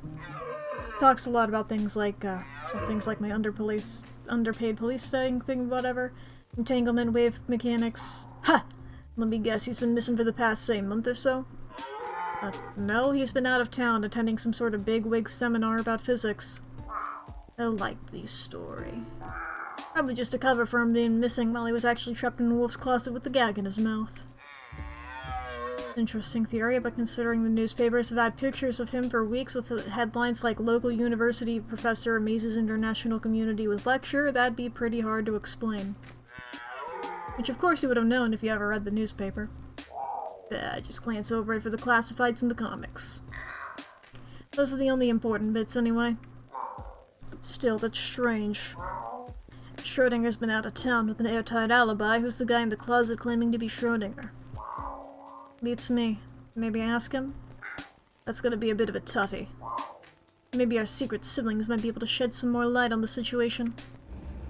Ooh. I'm just off. I don't get to choose where I go. Well, Alma was the one who I was going to choose to talk to first.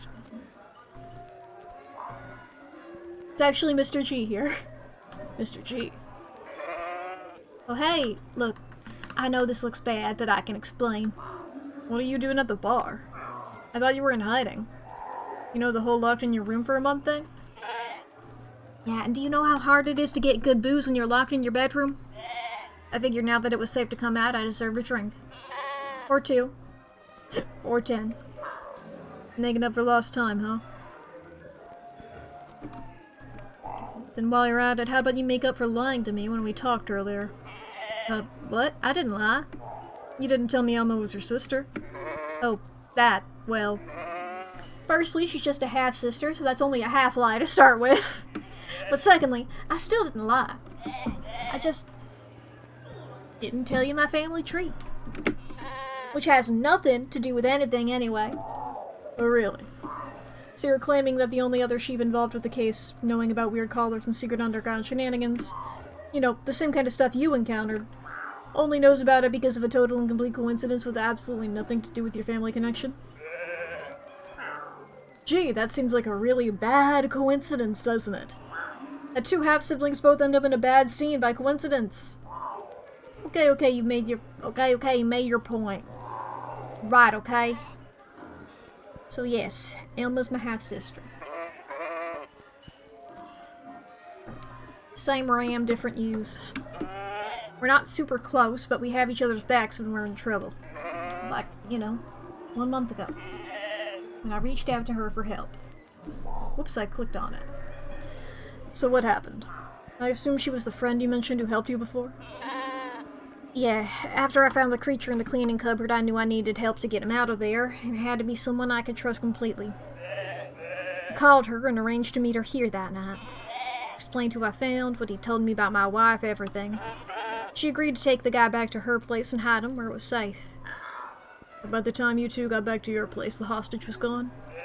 Exactly. At first she accused me of setting up a stupid prank, but she saw the hole in my wife's diary. That's when she told me to barricade myself in my room. She'd take care of everything else and come get me when everything was safe. But she didn't. Meaning she's either the world's worst sister or things weren't safe. Maybe even both. Elma sure seemed to know something about these weird appearances and things. She already knew about what was up when you reached out? Nah, she'd never heard about any of this before. She didn't believe me at first, what with all the talk about collars and weird holes. Well, some animals have certain tastes. No, I mean the guy's collar and the big hole in the ceiling. You tomcats. So she'd never heard of anything like this before and knew less than you did? Well, certainly started that way. I got the sense she might have found out a little more later on, though. So you saw her a month ago when you tried to help the kidnapped creature. What about after that? Well, I wasn't exactly being that social, considering I was locked in my room the whole time. I mean, you could have always tried to smoke signals or something? Nah, but I did manage to sneak out of the room once to call her while my wife was out. I was thinking she might be able to spring me free, but she was in a hurry. All she managed to ask was whether any more collars had turned up. So they might be worth more than we thought. Certainly sounds familiar. I assume you hadn't. Like I said, locked in my room. She said that for now that might be the safest place for me. Apparently it was a bad scene out there. So, was the whole bad scene a code between you and Elma that I could be trusted or something? No, nothing like that. That's just how Elma talks about her little side gigs, if you catch my drift. I'm physically incapable of catching drifts, but at least I can smile and nod as if I understand. It's enough for me. I figured when you said it that you'd at least talk to Elma, and if she told you what was up, that was probably enough reason to come out and talk to you.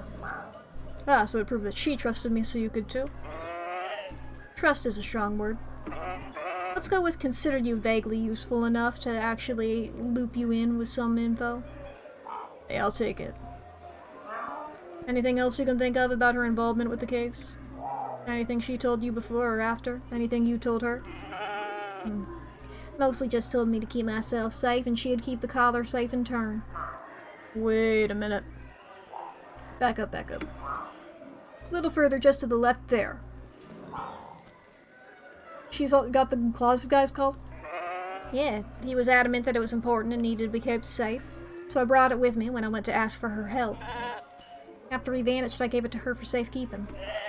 I didn't want my wife to find it, after all. Well, I've got good news and bad news. Good news is your wife probably won't find it. Bad news is that's because I'm pretty sure Elma sold it to some lowlifes. Actually, I asked about that when she called and mentioned the collars were worth money. I asked if she'd already sold the one she had. She said she wanted enough dough so we could both skip town together in style. And apparently, whoever was buying these collars would pay way more if she could offer a full set of them. So you're saying she still has that first collar? Oh boy. It's all coming together in my head. In a pretty jumbled mess that I can't make head or tail of. I think I'm gonna have to talk to your sister. You know where she is? I mean, if she's not here at the bar, she'd be at her apartment this time of day. Can you give me the address? I, never managed to charm her into inviting me back to her place. How utterly unsurprising. Still, if she humored you enough to fill her in on her little collar con, I suppose I can humor you with her address. Go tell her I'm out, will ya? Alright. Over to Elma's place. I should have known. Should have known the minute that dame started looking sheepish. Well, I mean, she always looks sheepish. She's a sheep. But she's wrapped Indeed, up indeed. in this case tighter than my belt after Christmas dinner. Which would be pretty tight if I wore a belt. I think it's time she gave me some real answers. Ideally spelled out in small words, with a helpful diagram. Maybe with puppets. I do love puppets. This is interesting. It is interesting, yeah. Alright, Elma, the bull's out of the washer. Time you give me some clear, clean, organized answers. Uh-oh. Is now a bad time? It's always a bad time when you're involved, darling. It's almost adorable, to be honest. Elma, are you alright? Perfectly fine, sweetie. Though I wish I could say the same for my apartment. How am I supposed to project aloof elegance like this? What happened? Not entirely sure. I was out on the town and found my place like this when I got back. Let me guess. The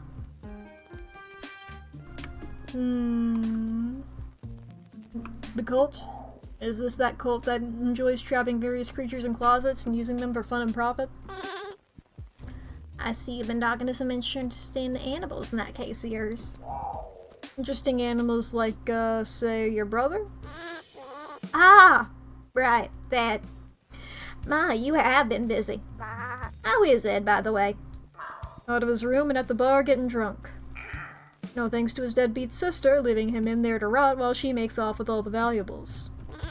That's not exactly what happened. I can explain. There's no need to explain. I'm a detective. It's my job to figure things out. And I've got everything figured out.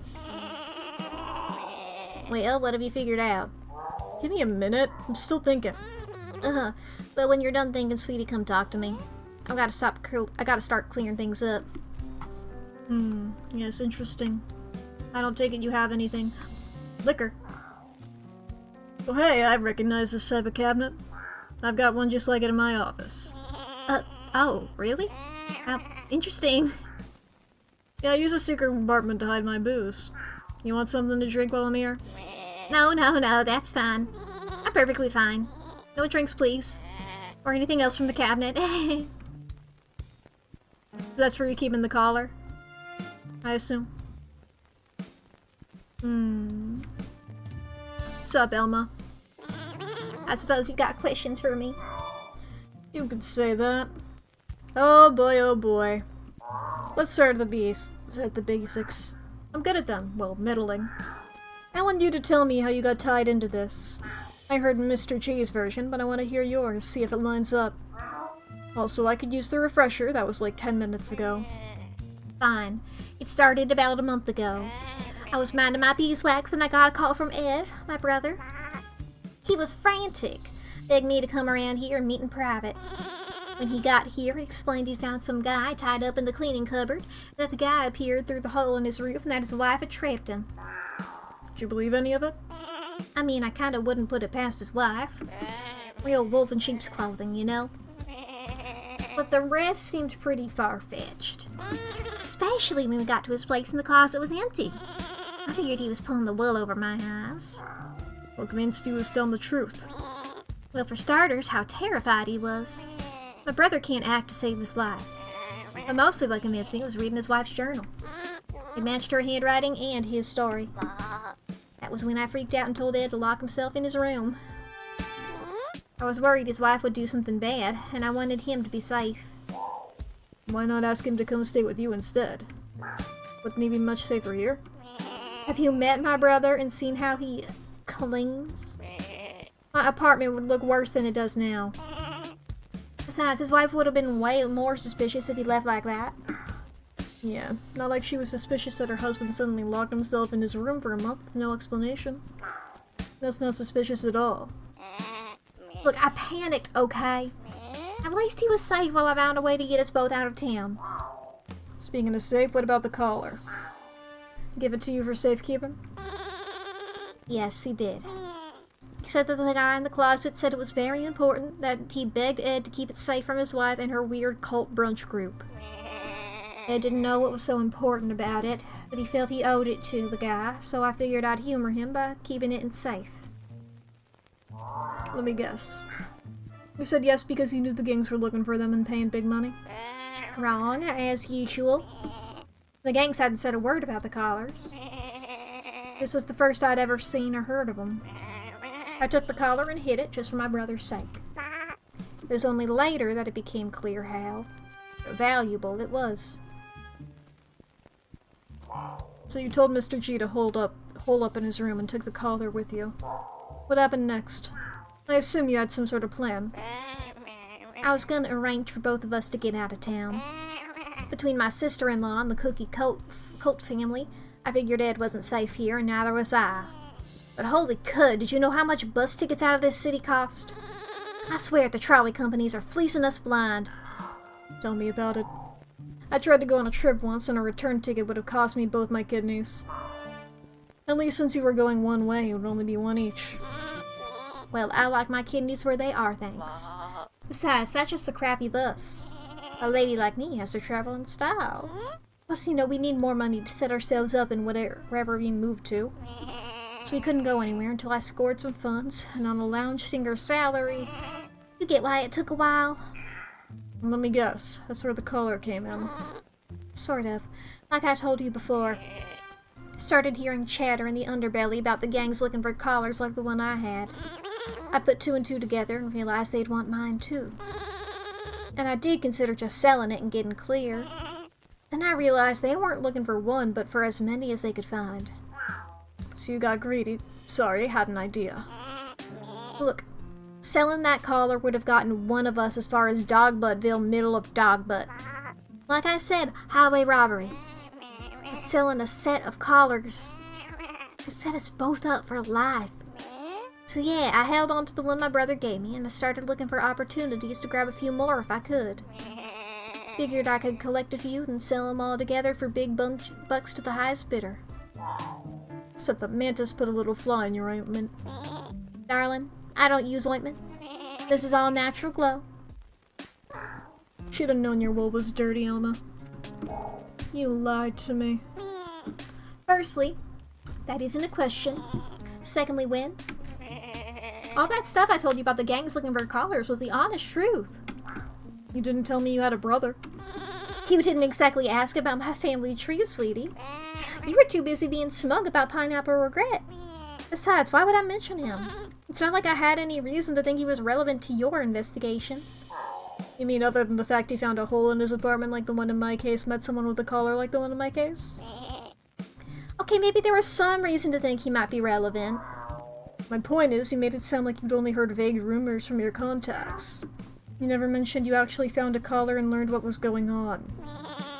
And my point is, my brother was trapped in his apartment by that wolf of a wife and a cult of kidnappers. I wasn't about to put him at risk by sharing more info than I had to, particularly not in the middle of a public bar. Still, I'm not sure if I can trust you. Darn, I'll try to contain my disappointment. You didn't really answer the earlier question properly. Do you have any idea who broke in and did this? My non-existent money is on Mantis and his crocodiles. They were the ones who caught me with the collar. I wouldn't be surprised if they suspected I might have another.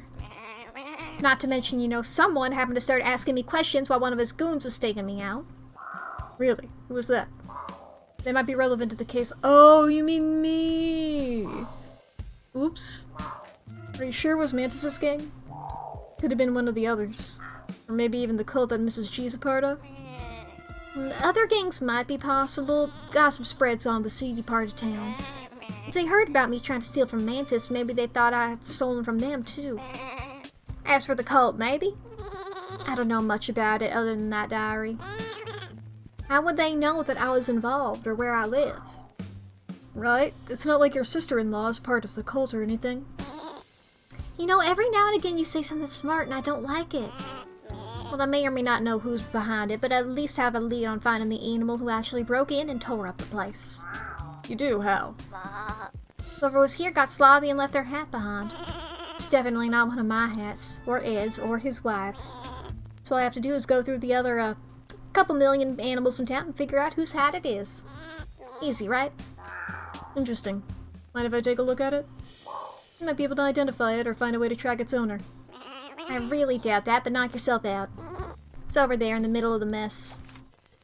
Interesting. And we will take a look at that after the ads chat. There are about to be 3 minutes of ads. If you need to go to the bathroom or grab a snack or get something to drink, now's going to be the perfect time to do so. Please take a moment to take care of yourself. This is also your hourly self-care check-in. Be sure to fix your posture, take your meds, save your files, feed your pets, charge your devices, unclench your jaw, do some stretches. Take care of yourself. I demand you to. You must. I'm drinking my water.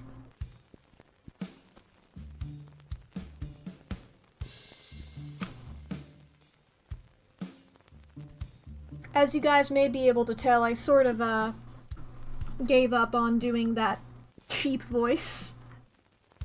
I'm just doing a bit of like a higher one like this, you know? Instead of doing the whole, the thing with the voice that you do when you're imitating the sheep. Just like, you know what? This character is talking a lot more than I anticipated. So maybe let's calm down.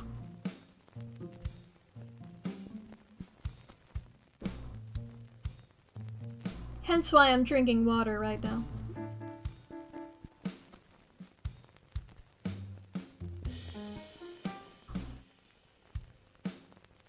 And also because I have some, like, flavored water and some normal water, and I'm nearly done with my flavored water, let me just finish it up.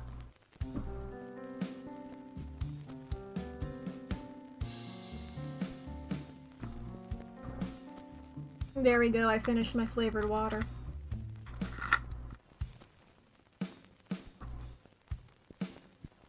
Cool and epic. That's my epic life update. I drank flavored water, that's my cool life update. Nobody's ever anticipated this from me before. I know you're all surprised and shocked and yeah. Beep bop boop. Clearing notifications now, trying to get everything all in a good... Right, that's something I was gonna talk about. I'm sorry, I just remembered. I meant to talk about this at the beginning of stream as like a funny anecdote, but then I just saw the screenshot of it that I took. Jacksepticeye's making a Bloodborne movie. I don't know if y'all saw that. That's fun. That's fun. Or he's producing it.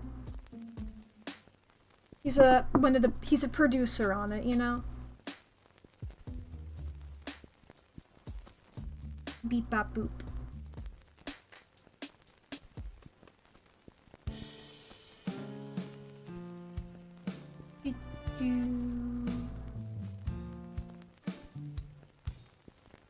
Okay. There we go, I finished checking out all my notifications, they're all good. But yeah, I think that's neat. I don't know too much about Bloodborne. I've seen like one playthrough of it. I saw the Secret Sleepover Society playthrough of Bloodborne. So I don't know exactly what all would be fully in it. I know the vibes of it. I liked it, from what I saw. I don't know how a movie of it'll go, but that's fun, and I'm glad it's animated. Animated movies are cool as fuck. Welcome back from the ads, let's get back into it. You know what, let's finish talking to you before I look at the hat. So what started the gangs all hunting for these collars anyway? Let me guess. You wanted cash, so you told them about the one you found and convinced them they'd all be valuable? Darling, you do as well as a fiction writer. Except for, the whole being unable to spell and string sentences together thing. No, I didn't tell a soul about the collar. Trust me, they started talking about those collars perfectly fine without my help. When did that start? I'd say within about a week or so when I went to my brother's place.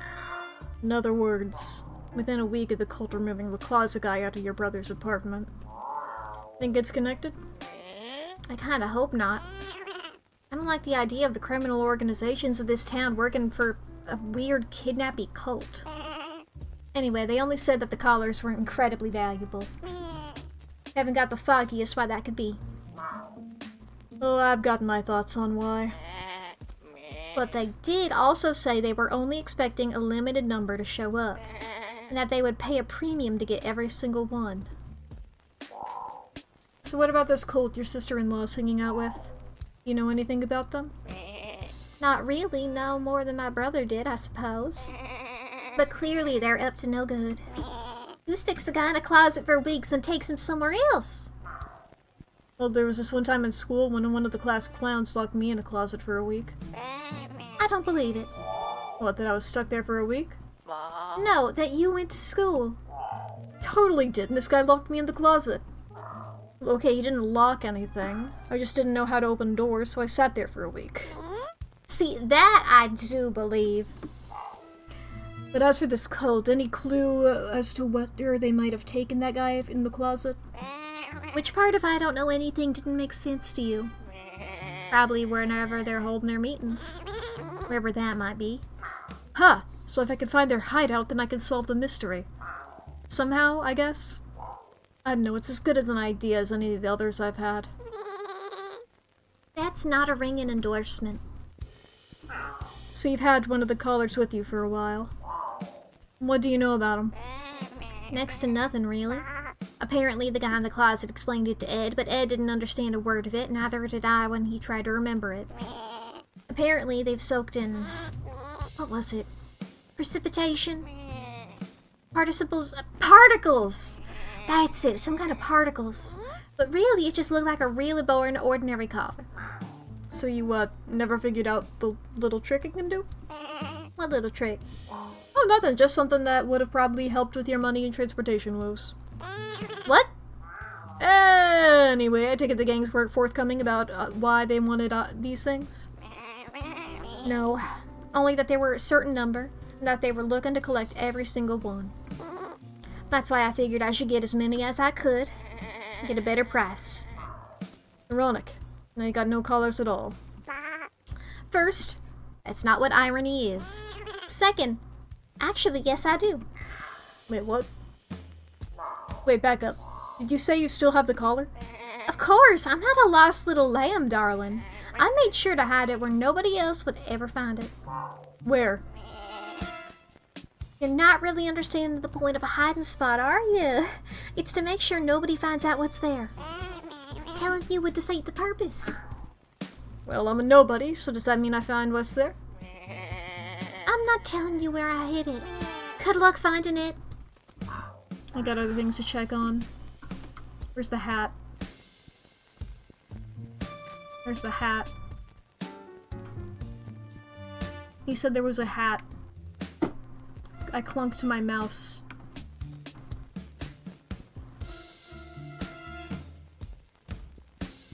Aha! Elma's right. The thief did leave a hat. Not a particularly stylish one either. I call it the Cow Pat Special. Hang on. I've seen this hat before. I've seen someone wearing it. Ain't got time to chat. Boss has been asking for you on the regular. It's on the tip of my tongue. Almost got it. Grab whichever paper you want. Knock yourself out. Wait a minute. It can't be. Sandwiches for tomorrow's cult meeting. Reminder, Jay dislikes mustard and Emma hates mayo. Needing to ask Jay to help me move him. Luckily, no one will ever find him. It will be a good day in hell when Ed actually opens the room cupboard. I'm also really excited, yes, yes, yes. Then Jay helped. It's Jimmy. Jimmy! The one working with the cult. It's Jimmy. Should have known he was a stool pigeon. Or, well, the opposite, I guess. I should tell Elma who did this. Okay, we figured that out. Second of all, can I look at this again and figure it out? No sign of those collars. Boy, searching is thirsty work. Yeah, I imagine it is. Mind if I get a drink? I could use something strong. Well, as you can see, there isn't any booze in the cabinet, so I can't really offer any. Oh, but I imagine you got some in the secret compartment, right? What secret compartment? Well, I have this exact same cabinet in my office, and I keep my booze in the secret compartment. The secret compartment where I keep all the stuff that I don't want anyone to ever find. Anyway, let me grab that drink. Wait, Wait, this isn't booze? This is just that collar you were hiding. yeah, I thought you had already figured that out and you were just coming up with an excuse to get close and open it up. Yes, that is exactly what I was definitely trying to do. It definitely wasn't just trying to find your secret booze stash. Well, it doesn't matter. Not letting you have that collar. Ed told me to keep it safe. Besides, it's mine, and I earned whatever cash I can sell it for. Nice try, but I need it as part of the investigation. Gotta crack the case wide open. I don't care about your investigation. I care about my brother and I that money. So I'm not handing it over to you. Let me put it this way. Whoever's behind this has already proven they're dangerous enough to absolutely wreck your place looking for whatever collars you have, right? If they think you still have any, the next time they might try and do worse to you. Maybe wreck your face, or worse, your wool. I wouldn't dare. Between criminal gangs and kidnapping cults, I think you know they'd absolutely dare. You know, blood doesn't wash out a wool. The cat fur, totally washable. Everything looks clean up, baby. If I have the collar, I'm the one who they'll try and kill. Why didn't you say so? Take it. Not gonna lie, I thought it was gonna be harder to convince you than that. What can I say? You sweetened the pot a little. Besides, I can always grab it back off your corpse. I have experience with that. I just don't know how this stupid collar is supposed to help with the investigation. I'm not quite sure either. Though I know one way one collar can be useful. What's that supposed to mean? Oh, nothing. Don't worry about it. I just have to figure out how it might help. We'll keep this one safe in the meantime. Whoa, we got our second collar.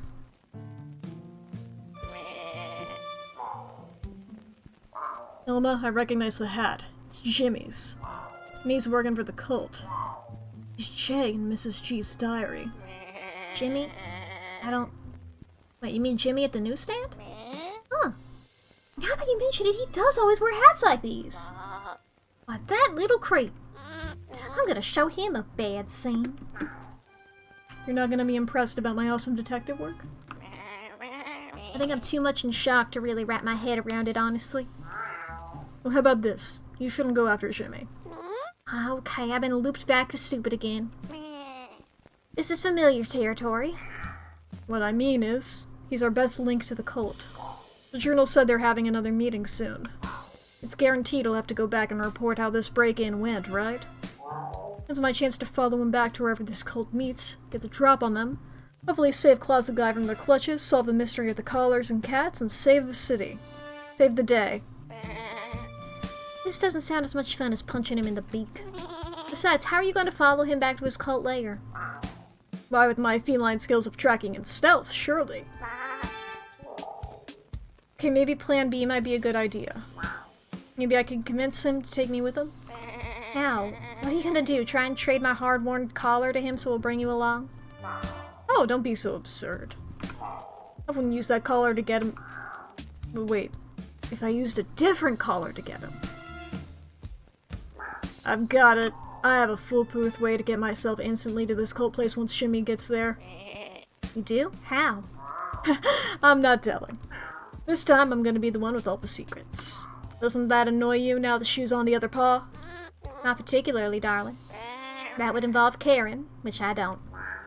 Well, fine then. Anyway, my plan was perfect. Get my collar on Jimmy somehow. Wait until he's left for the cult meeting.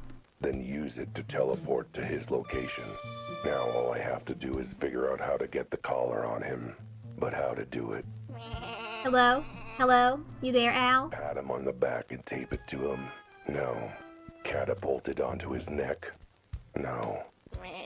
He's monologuing again, isn't he? God darn it. Boy, coming up with brilliant plans is hungry work. I'm starving. I could use a sandwich. Wait, that's it. Elma, Whoa, wrong voice. Elma, can I use your kitchen? I need to make a sandwich, quickly. you know, sometimes the way your brain works terrifies me, sweetie. You know what? Fine, go ahead. Make me a sandwich while you're at it. The kitchen's right through there. Hopefully it won't be too messy. Okay. If there's one universal truth among animals, it's that everyone wants a sandwich when they're hungry. It's true for me, and that means it's true for everyone. Besides, Mrs. G's diary mentioned making sandwiches for a cult, so there's no way Jimmy's gonna turn down a sandwich. Well, it said that he didn't like... Oh man, I was like, one of them didn't like mayo and the other one didn't like mustard. Not even one with a secret ingredient. The secret ingredient being my collar. All I have to do is wait for him to take the sandwich with him to the cult meeting, and then teleport there and nab them in the act. But first, I have to make the sandwich. It has to be a sandwich tasty enough for Jimmy to take it with him, but not so tasty that he bites into it and gets a beak full of collar. And it's gotta be thick and sloppy enough to hide the collar. So, to start, let's go with... Oh boy.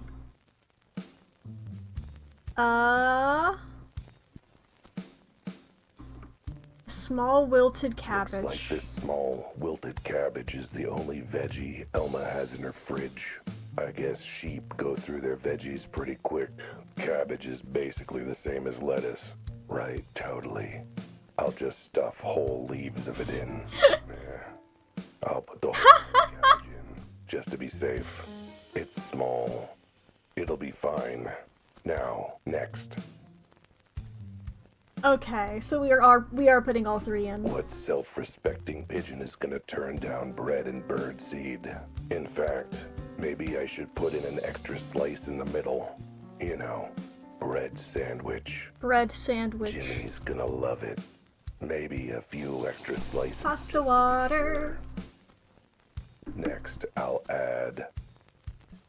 A good sandwich always has tons of mustard. Bread sandwich. And by good sandwich, I mean sandwich that I like.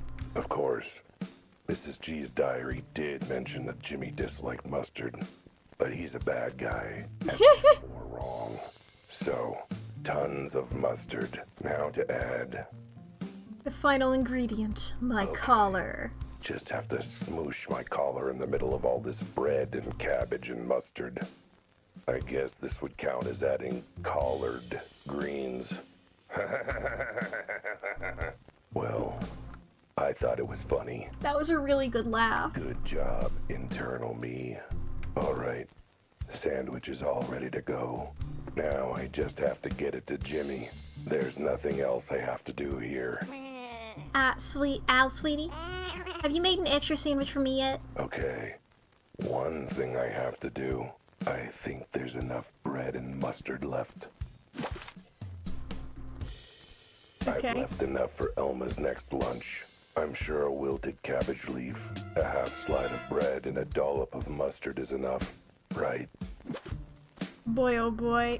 Here you go, Elma. I suppose you've got questions for me. Here's your sandwich. Made an extra sandwich for you like you asked. This isn't a sandwich, it's 3 slices of bread glued together with mustard. Sounds like a sandwich to me. How old is this lettuce? Wait, is this cabbage? Where did you find all this stuff? Oh, it was all in that handy sandwich making kit on your countertop. The green bag? You realize that was my garbage, right? All my old and out-of-date things? As opposed to all the very nice ingredients in my fridge? Did you even open my fridge? Can't say I did. But it's all good. I'm sure your leftover stuff will make for a great sandwich. I think this cabbage leaf has gained sentience. Alright, I got my sandwich and my plan to track down the cult. What about you? You be okay? Oh, you know me, darling, I'll be fine. This wool of mine washes clean. Maybe you should go check on your brother at the bar. If I don't take this weird maybe cult maybe gang down, But you probably won't. You two should get somewhere safe. Alright, I'll go join him as soon as I'm done here. We may not have money to skip town, but we can at least hold up somewhere in the meantime. And Al, I can't believe I'm about to say this, but thanks for your help. You're welcome. So that means I'm not on cleanup duty here, right? Just go, okay? Alright. Let's get out of here.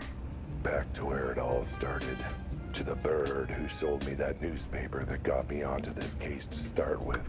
I should have known. Can't trust anyone in this crazy town. Backstabbing, Don't trust anyone. underhanded, criminal lowlifes. All of them. I'm the one bringing them all to justice.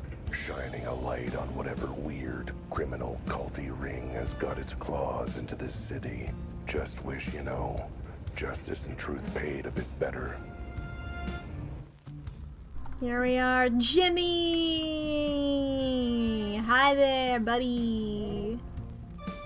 Oh! It's you again. What do you want, Cat? I think this is the first time I've seen you bare-crested, Jimmy. Where's that hat of yours? Beats me. Wrapped it somewhere, I suppose. Just that you look so much different without it.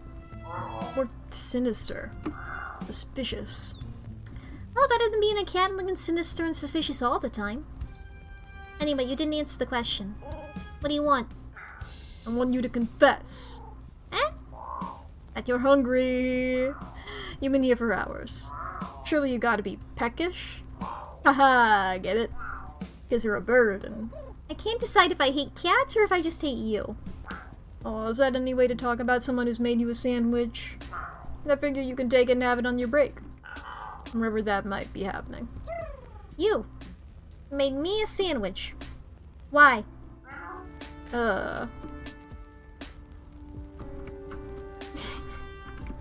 Actually, I'm handing out sandwiches to everyone. I came by to give one to you and, Rudy. But I guess Rudy's out, so... Why are you handing out sandwiches of all things? Because I feel like I need to make a better effort to be nice to people. And everyone loves sandwiches, obviously. Except for animals with no way to process gluten. You know, like us birds. Sure, like, oh, right. But trust me, this sandwich is worth nightmarish indigestion. So, what kind of sandwich is it anyway?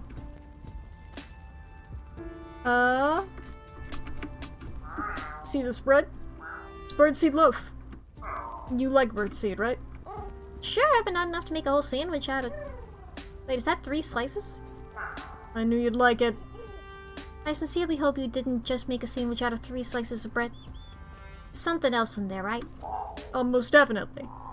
Something you can really sink your beak into. Anyway, I'm sure it'll be a nice meal for later. Like, later during your break. Not now. And, maybe not before where you're going for your break. You're just home, I'm sure. It could be somewhere else fun, I'm sure. Oh, you also might not want to bite your beak down too hard.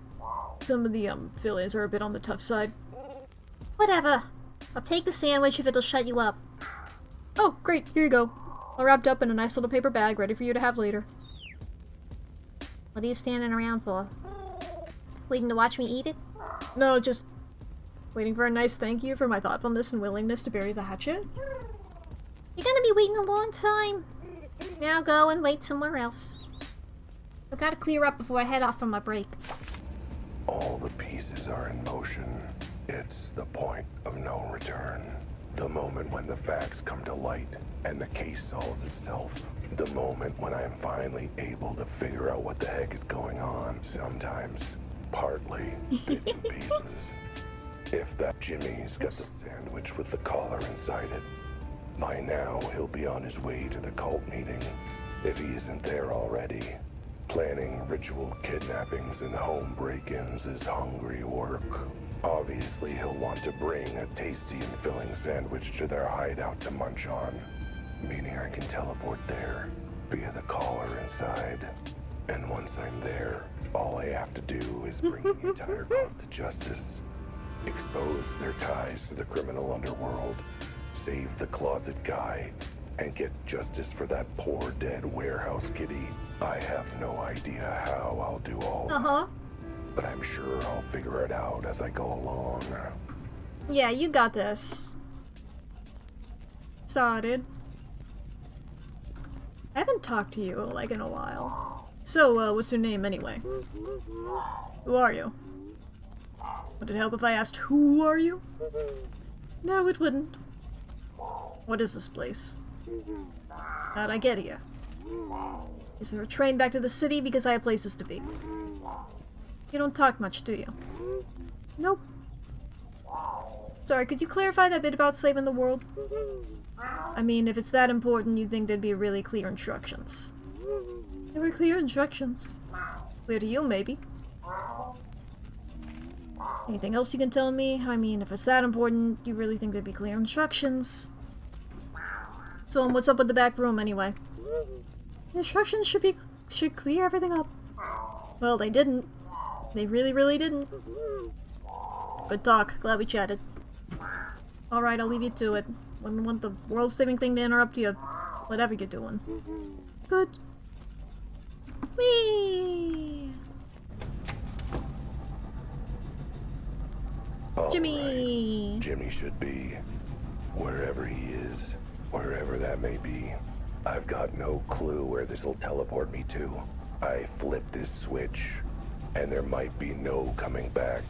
Not without a long, long walk. I'm ready. Before Jimmy gets too peckish and starts tearing into that sandwich. Let's go. Let's go. Meow. Loading forest. Color? Color?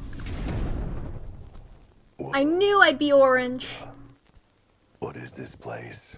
What is that stuff on the trees? Why are they green all of a sudden? And how do I even know what green is?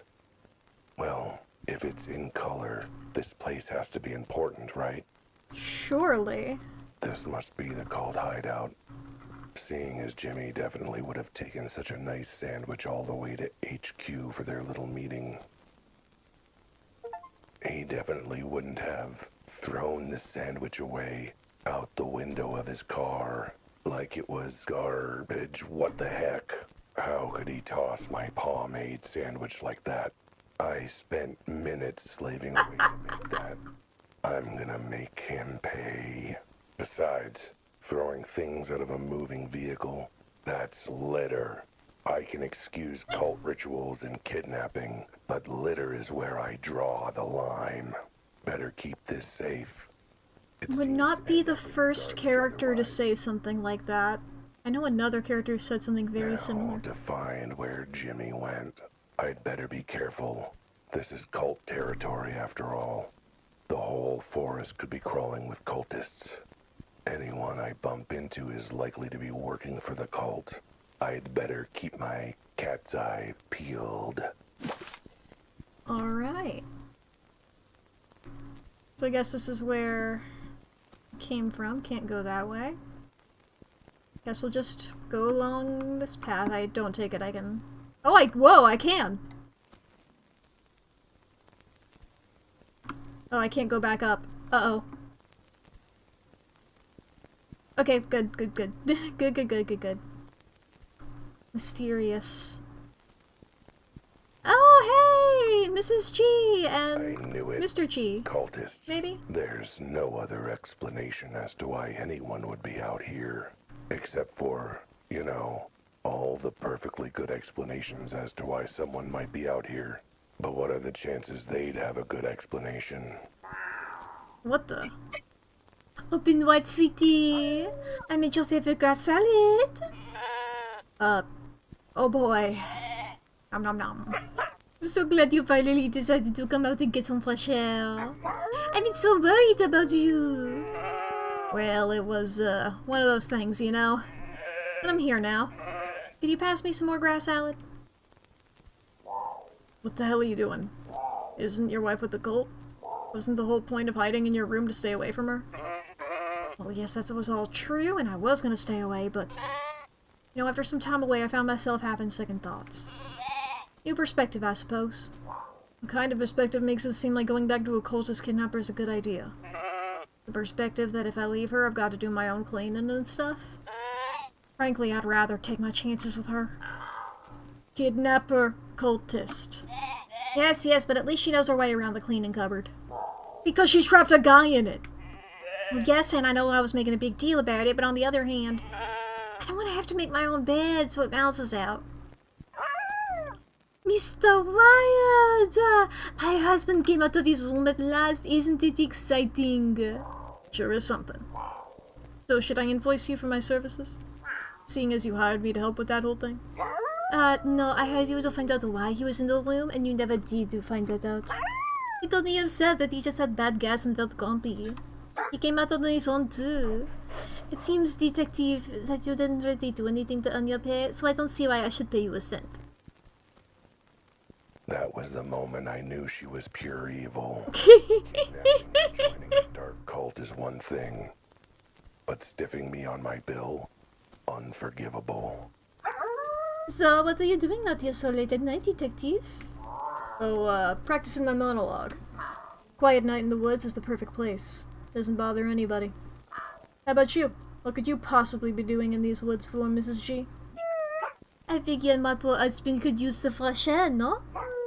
It's a lovely evening, too. I bet you and the son are the only ones enjoying the night. Oh, I'll bet there are all sorts of folks out here. And I'll bet you are eager to meet up with some of them. Why not? I'm not a lone wolf. I like socializing in good company. And when my husband are, well, your company, I suppose. Right, well, hope you find some of your friends out here. Who knows? Maybe I'll bump into you all. Don't be offended, but I hope not. And alone again he was. Alright. I see a little dot over there telling me this is going to be something as we continue. This is a very lovely place. Me when I'm in the Hotel California. Oh, hello. Who are you? I can't tell from here. Who are you? Are you a rhino? Oh, it's First you! one suspicious encounter, then another. That I forgot her can't be a name. Coincidence, right? Please tell me I'm right. Okay. The previous suspect might have claimed a good reason for being out here, but surely this one will spill the beans. Lily, what are you doing here? Oh, Al, sweetie, I wasn't expecting to see you out here. In the middle of our romantic couples camping weekend. You and Joe are camping? Yes? We thought it might be a nice way to spend some time together. Is there a problem with that? I mean, it's a little inconvenient that you picked the night that a bunch of suspicious folks decided to hang out in the woods. Or maybe it's very convenient for you both to be out in the woods too, if you catch my drift. I mean, it was my day off, so I guess that counts as being convenient. I mean, I suppose so. You! What are you doing out here, Cat? I might ask the same thing of you, Joe. I'm out here spending some quality camping time with my wife to get her away from the tomcat who keeps chasing her skirts. And look who decided to show up anyway in the middle of nowhere. Oh, is it a cultist? No, it's you, you jerk. You keep asking my wife favors, and now you show up during our little camping trip. Then you wonder why I'm suspicious. Hey, I'm the one who should be suspicious here. Who would want to go camping with the person they married? But no, gotta be a cover. The only cover around here is the one they're gonna put over your body if you don't clear off and leave my wife alone. Why would they need to... Oh, right. Got it. Leaving. And alone again he was. Back on the path, back on the continuing around. Oh. Rudy? And Jimmy? More animals. Since when did animals live in forests like this? Okay. This time it's gotta be a cultist confession, right? What are the chances that a third suspect has a legitimate reason to be out here? What the? No, not here. See anything, Rudy? I'm not looking for you, Jimmy. You lost your hat, you go find it. I mean, I might have dropped it out here when I was, hiking. I guess there are, other places I could have dropped it. Not my problem. All I know is you better find that hat or it's your job. Ever heard of a newspaper busker without a jaunty hat? Oh great, now the cat's here too. What do you want? I want you to confess your diabolical crime. And you threw away that lovely sandwich I made for you. How could you? You didn't even take it with you. Oh please, look, from what I could see, that sandwich was literally just 2 slices of stale bread with some wilted greens. And mustard! I hate mustard! Yes, but it's the thought that... Wait, did you say from what you could see? As in, you didn't even try a bite of it? No comment. Also, how'd you know I threw away the sandwich? Matter of fact, how come you're all the way out here in the first place? No comment. I'll hope you don't end up feeling peckish when you get to wherever it is you're going, if you're going anywhere. Anyway, that's away from you, Cat. Rudy, hi. What are you doing out here? Hiking and getting some peace and quiet, that's what. I'm making sure Jimmy finds his damn hat. Which, gotta say, is cutting into my peace and quiet time. Rudy, trust me on this? Jimmy's not as nice as you think. He's actually kinda sketchy. That's rich, you're telling a bookie that this guy is sketchy. Like I'm not up to my antlers in sketch. I'm basically taking sketch classes. And you know what's really sketchy? Guys who don't pay their debts but still have time to go on nature walks instead of making money. That seems oddly specific. What were you talking about? Why am I not surprised that you forgot that you owe me money? Oh, right. I'm working on it. I've almost solved this case, and once I have, I can pay you back. Somehow. Not quite sure how, but... Cat, stop talking. Just give my money, or I might have some friends have to pay you. Or just give me my money, or I might have some friends have to pay you a visit. Those friends are sort of friendly neighborhood kneecapping variety of this kind that sort of hides in the woods and practice weird sacrifices. Wouldn't you like to know? And alone again he was. Alright, who's next? And I can see a couple of dots. Oh! Oh, it's you! Crazy cat, but I'm beginning to see the tiniest inklings of a pattern here. So, where do I know you from again? Valpine Velocity Courier. Our speed is our service. Oh, right, the courier. What are you doing out here in the middle of the forest? Wait, let me guess. You have a package. A ticking package. No, a bloody package.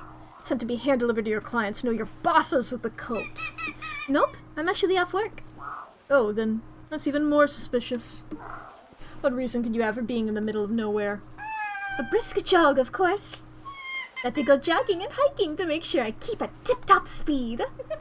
This is a nice place to come get some exercise.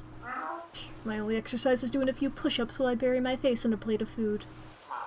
No one needs to be out here to get in shape. I call shenanigans. No, that's our rival company. Shenanigans Shipping. We're Valpine Velocity Courier, remember? Our speed is your service. And alone again he was. Everybody seems so normal. I don't know why he's so suspicious of all of them. Hey, Francis! What the... Is the entire city out here today? Is it National Take Your Suspicious Butt to Your Local Forest Day? Because if so, I'm sorry I missed it. I thought I had it on my calendar. It's my favorite stat holiday, after all. Francis? What are you doing here? Working on my interpretive dance moves and trying not to be interrupted by annoying cats who just show up in the middle of nowhere. Why are you in the middle of nowhere? Couldn't you do this in a dance studio? I'm connected to nature. Obviously. What's so weird about that? Well, other than the fact you happen to be out here at the same time as a bunch of cultists bent on nefarious ends, nothing weird at all. Excuse me? Are you accusing me of something? Accusing? No. More like throwing something out there in the vague hope that you'll break down and confess your real reason for being out here. I'm pretty sure that counts as accusing. Either that or... Wait, okay, Scram Cat, I gotta practice. You've just given me the perfect idea for my next interpretive dance routine. I'll throw something out there in vague hope you'll break down and confess dance. Glad to help. And alone again he was. Okay. I can't cross. Guess we'll go out in the woods. Aha! Who goes there? These guys! Is your boss with you? I don't know what's weirder. How crowded the forest is getting. How Oh, is he on your shoulder? out here picking berries. He's or on your whatever. shoulder. Got it. Or how Freak alert. somehow none of them have caved under my keen observation and skilled interrogation and immediately confessed to being a cultist. I've tried nothing, and I'm all out of ideas. Alright, boys, come to order. This session of the Crocodile Tears AGM is now in session. Oh, First, any new business? I was wondering about instituting casual Tuesdays. Mantis, what are you doing here? As if I don't already know. Oh, you again. You mind? We're in the middle of our annual general meeting and I don't have time for distractions. I'm here on business. I just bet you are. So is that it? What do you mean? I stole your collar, remember? A collar that I gather you gangs have been trying to collect. Are you gonna try and fight me for it? Steal it from me? Chase me down? Not in the middle of our JGM. That'd be disruptive, dig? I'll hand it you afterwards, wise guy. Okay, how long will that take? Well, we got a lot of admin to cover, so maybe 2 hours. One if we're lucky. Oh, alright. Guess I'll start worrying around then. Scales? Oh, hey, you again. You told me I had to leave the bar and deal with some trouble the other gangs are stirring up. Yeah, about that. Turns out you were right. You did us a solid, Cat. Oh, that's good to know. Always happy to help. Definitely not doing it just to get you out of the bar so I could talk to the sheep you were tailing. So are those other gangs out here in the woods tonight, or is it just you? Just getting a sense of who's working overtime, if you get what I mean. Nah, I don't really get what you mean. But I suppose it's possible they're having their AGMs too. It is that time of year. Oi, I know you, don't I? You're that damned cat who scampered with our collar. Oh, and now you like the collar back, I take it? Honestly, it doesn't bother me either way. I still get paid the same. Thought the collars were worth a lot to the right buyer. You think that money goes to us instead of our boss? Yeah, right. So, don't suppose you can tell me if you're in this forest for nefarious reasons? I mean, I gotta consider the AGM pretty nefarious. I mean, are you up to something illegal, shall we say? Cat, we're gangsters. Everything we do is illegal. I did something illegal just by waking up and having my coffee. Look, just tell me if you're in league with a bunch of dangerous cooks and call it a day. You calling the Crocodile Tears a bunch of dangerous cooks? I mean, it's accurate, but never mind. And alone again he was. Okay.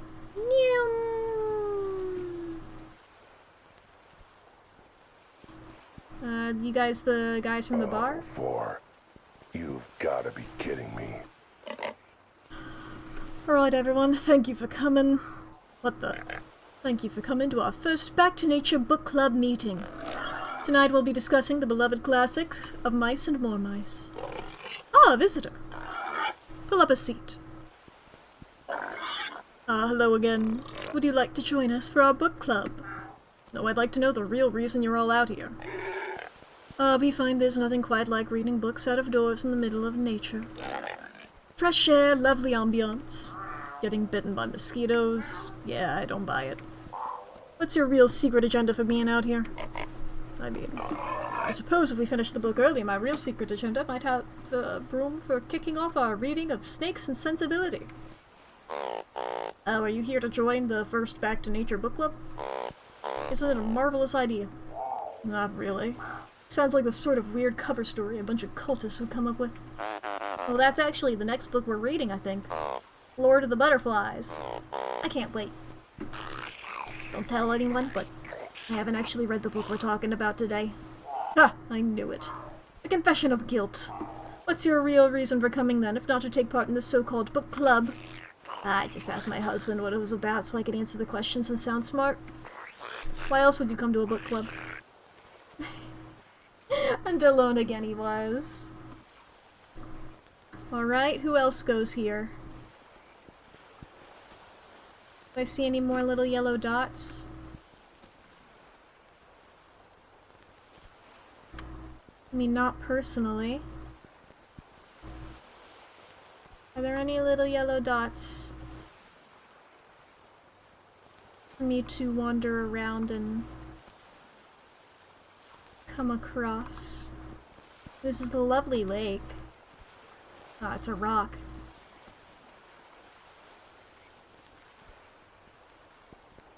I feel like I've gotten a bit lost.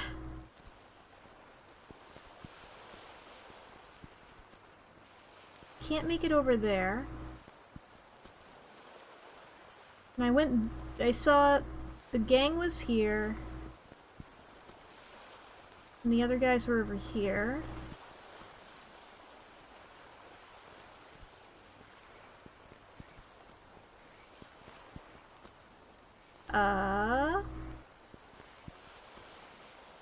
Where do I go now?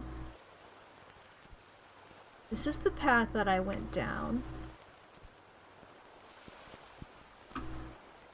It's my journal is to find the cultist lair. I don't know if that's possible for me to do.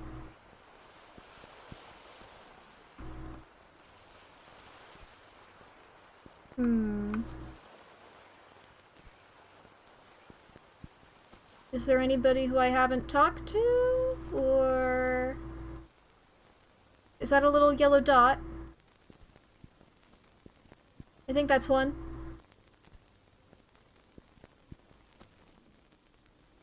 Oh hey, you guys from the bar. Let me guess. This bunch also has an incredibly convenient excuse for being out here. Stop! This is private party, Cat. You are not allowed. What? Was a private party in the middle of the woods? We do, you obnoxious mule's butt. I'm hosting a private drinking party as appreciation for my staff's hard work. Figured we wouldn't get interrupted by annoying customers. Clearly I was wrong. Well, I am a customer, but not annoying, so aren't you lucky? Mind if I stick around a bit? No. Cool, thanks so much. That is not what I... Oh, let him be, Sergey. Besides, what are you gonna do, stand menacingly in his path? You realize he can go around you here. Oh yeah, so I can. Private party for the bar staff, huh? Gotta say, it seems a little convenient. You kidding? You know how much of a pain in my rump it was to carry all this booze out here. It just meant deciding to have it in these woods on this night in particular. It's very interesting. So what, if I had it in a different part of the woods on a different day, it'd have been boring? I guess I just don't understand why you come all this way to drink and party. Mostly so you wouldn't show up. But yes, that fell through, so... You sure it's not because of some other private party out here you're catering? Oh, first, bartenders don't cater. That's food, not drink. And second, if I told you, it wouldn't be much of a private party, would it? No, am I supposed to know about it? See, this kind of crap is the reason you're my least favorite customer. Cat? Bear? So, can you give me the inside scoop on this whole party in the woods thing? It is party in the woods. And you are not welcome. I mean, I knew that. But that's the same as everywhere, really. Perhaps you should take note and leave things alone. Nah. Elma, what are you doing here? You know this is where the cult's planning to meet, right? Yeah, I know, but I couldn't turn down the invite to the party. I really, really need a drink bad. Why do you need a drink so bad? Take your pick. My apartment got completely ransacked. I had to hand the collar I've been saving for my future over to the dumbest mammal in the universe. Wait, I'm the one you handed the collar to. And if that weren't bad enough, after all the stuff about the cult and the guy in the closet and everything, my brother went back to his wife. Yeah, I saw him and Mrs. G just a little while ago. That was certainly a choice that was made. After all I did to keep him safe and out of the cult, to try and get us out of town. But no, God forbid he has to learn how to watch his own wool for once. So here I am, getting drunk in the forest on cheap booze with a bunch of bar workers. The cult wants to interrupt our little company retreat, then good luck. This is a private party. You realize I was able to crash this private party in 10 seconds, right? Guess you're right. If you can make it past Sergei, literally anyone could. Just be careful and keep your eyes peeled. It's not safe out here. We know there are cultists coming together to meet, and almost anyone could be one. So don't trust anyone. Not your boss, not Sergei, not your brother. Not even me. Oh, don't worry, sweetheart. I'd never trust you anyway. And alone again he was. Boy, oh boy. Is there anybody else?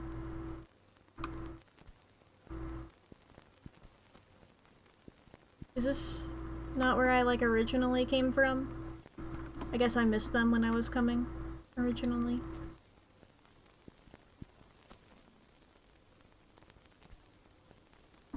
Yeah? Okay. Is anybody else? Anybody at all?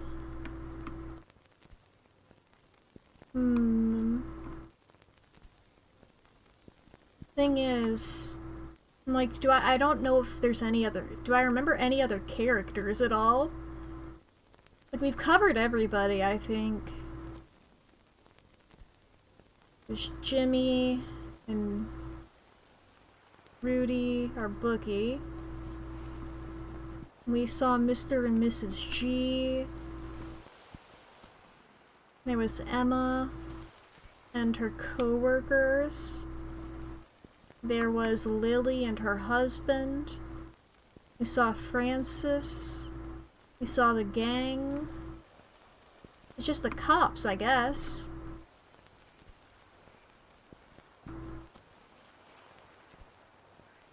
Where would they be?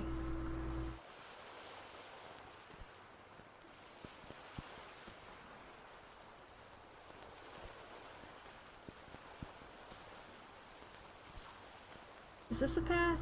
I don't think this is a path.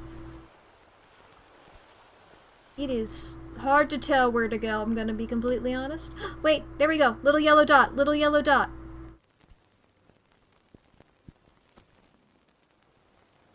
Oh, also our neighbor. Okay. Please, let this be the last time I bump into anyone suspicious that I know. And also the owl. Owl! Didn't expect to run into you out here. Likewise. What are you doing out here? Truffle hunting! It's something the kids and I do together. Gets us out of the great outdoors and gives us a chance to all bond as a family, you know? Actually, I don't know, in fact. I find it very interesting that you've never mentioned this little hobby before today. The day when certain parties are looking for excuses to be in this neck of the woods. Certain parties? Where? My kids love parties. Also, I'm sure I would have told you about this little tradition of ours anytime you asked about what me and my kids had been up to. I don't think I have ever asked about that, so yeah. And alone again he was. Okay. Well, there's that.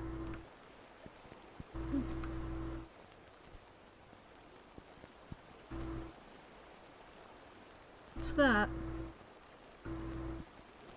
What's that over there? Is that a tree or a weird statue? No, it looks like it might be a waterfall, actually. Alright. You're safe for now. Is that a building? Is that a mausoleum or a mansion? I guess we'll see if we can find a way to that. Okay, can't go that way. Yeah.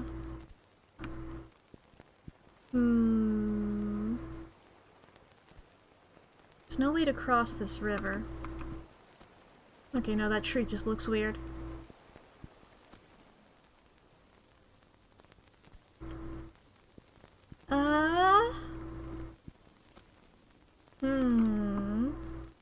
I love knowing where to go. And I love knowing where things are. Should I just, like, stick along this fence up here? Aha! That worked. Yeah, there's the cops. I forget the voice I gave to this guy. Alright, everyone. Thanks for coming to the annual police department picnic. Thanks for Betty for putting all this together. Oh yeah, it's definitely a good use of my time as opposed to actually solving crime. So if you pass by her desk, give her a polite nod in recognition of her service. This picnic is about celebrating the very hard work our department does. We were supposed to be working. And that is why today is about all of us people. The police. Not party crashers who think they can do their job better than they can do our job better than we can, and think they can just sneak up and eavesdrop. He's talking about you, Al.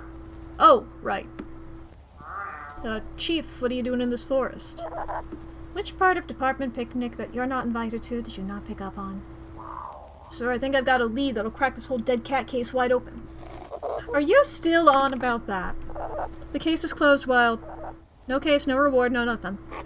No reason for you to be skulking around. Certainly not on a day we're enjoying ourselves in the woods completely innocently without suspicious possibility in the world.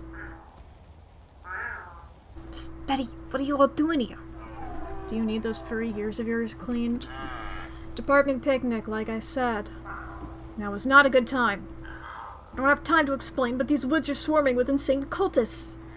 So far, I've only seen you. So that covers the insane part. Betty, for once in my 9 lives, I'm being serious.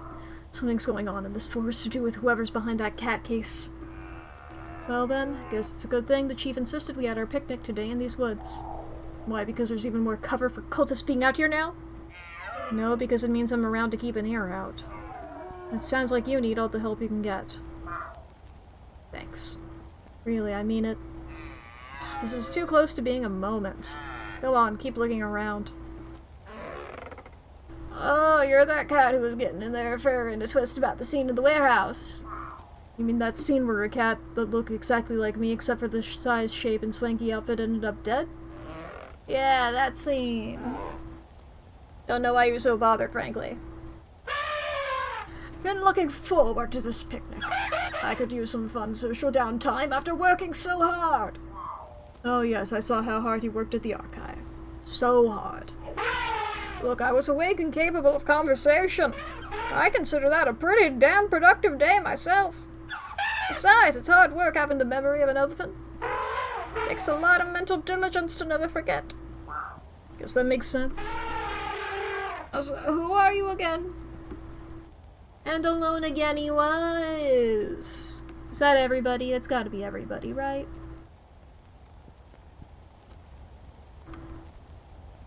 Okay, this is the only building we have seen. Looks like a cabin. Exactly the kind of remote secret location a cult needs for all its dark rituals. Who knows what sort of diabolical scene I'll be walking in on. I'm so curious as to what it'll be, and I suppose we're gonna have to find out, chat, after the ads. We are about to experience 3 minutes of ads, chat. If you need to go to the bathroom or grab a snack or get something to drink, now is going to be the perfect time to do so. Please take the moment to take care of yourself. This is also your hourly self-care check-in, so be sure to fix your posture, take your meds, save your files, feed your pets, charge your devices, unclench your jaw, do some stretches, do anything you think that you're gonna need to do. The game will be paused, you won't miss out on anything. Yes, yes. I'm gonna take a break myself. So, I will see you all soon.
Damn, I leave for an ad break and redeems happen to me.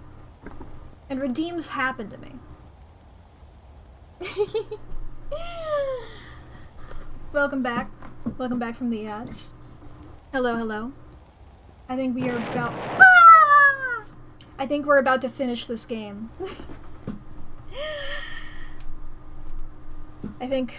I feel like once we enter this building, this is probably it, right?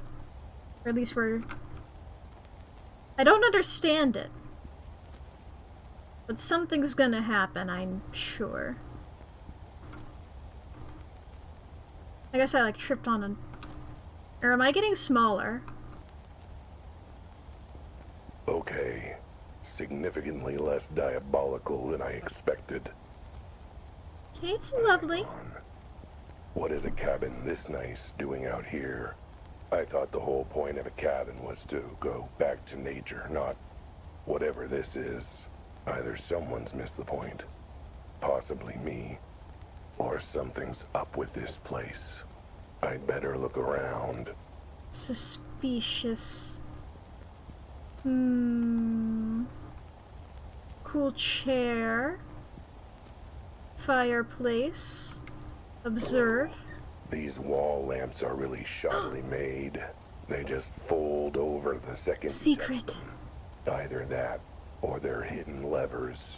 But what are the chances a secret cult would be into that sort of thing, right? I wonder if there are any others. Yes. Oh shit, there's a timer. Ah, fuck. Okay. Okay.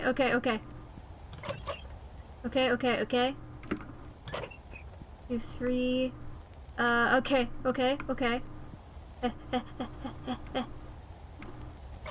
4? Is it 4? Yeah!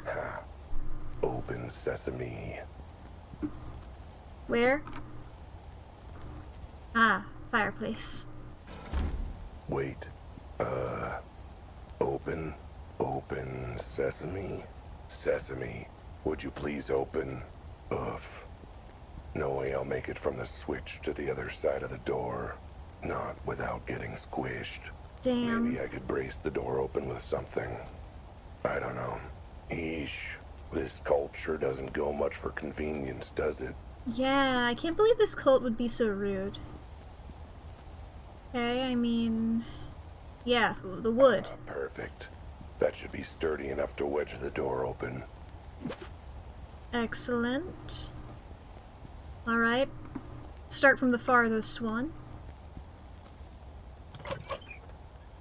1, 2, 3, 4. Woo. I mean, I feel like I'm getting there with good time. Just needs to for another few seconds. Where am I? Yes, go on in.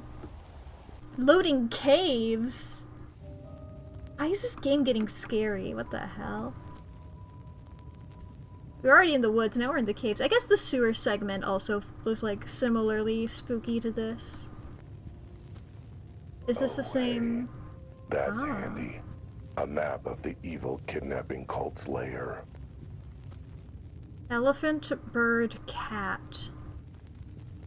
I guess we're cats, so left, right, right, left, right, left.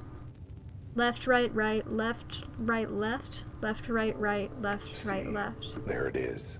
Layer in big letters. Left, right, right, left, right, left. Even have it underlined. How thoughtful. I guess that must be where the cultists gather. Let's not be there for the moment. What else is there? Oh, hey, it looks like we're close to all the animal cemeteries in the area. That's not creepy in the slightest. The elephant graveyard is near here. Huh. Hope they've got big holes and big shovels to dig 'em. Budgie burial grounds. For all the budgies and birds of a feather. I was there once. Mistook it for an all-you-can-eat buffet. Jesus Christ. And of course, kitty for the dead. I'll be there one day. Not today, I hope. It seems this tunnel system links up with all the cemeteries around here, with different ways to get to each. I'm sure that's not in any way, shape, or form going to be important information to remember. Left, right, right, left, right, left. Maybe I should explore for Left, myself right, right, left, a right, little. left. Worst case, I can always check the map if I forget anything in 2 minutes or so. Left, right, right, left, right, left.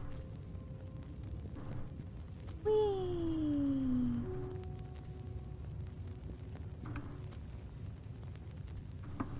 Is this when I'm doing this?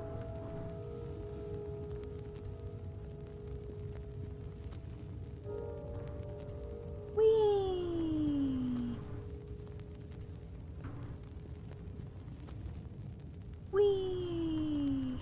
You know, as raw take down the weirdo cult as I am, I sort of feel like walking right into their little meeting to tell them off isn't quite the right way to do it. It just seems so gauche. Not to mention dangerous as heck, though clearly that wouldn't stop me. Alright, well we found the lair. Also okay, that's not what that was. But I have left, right, right, left, right, left memorized, in case we need it. But okay, we go in all the way back here. There was like a lab and then a thing labeled C. Well, ain't going that way.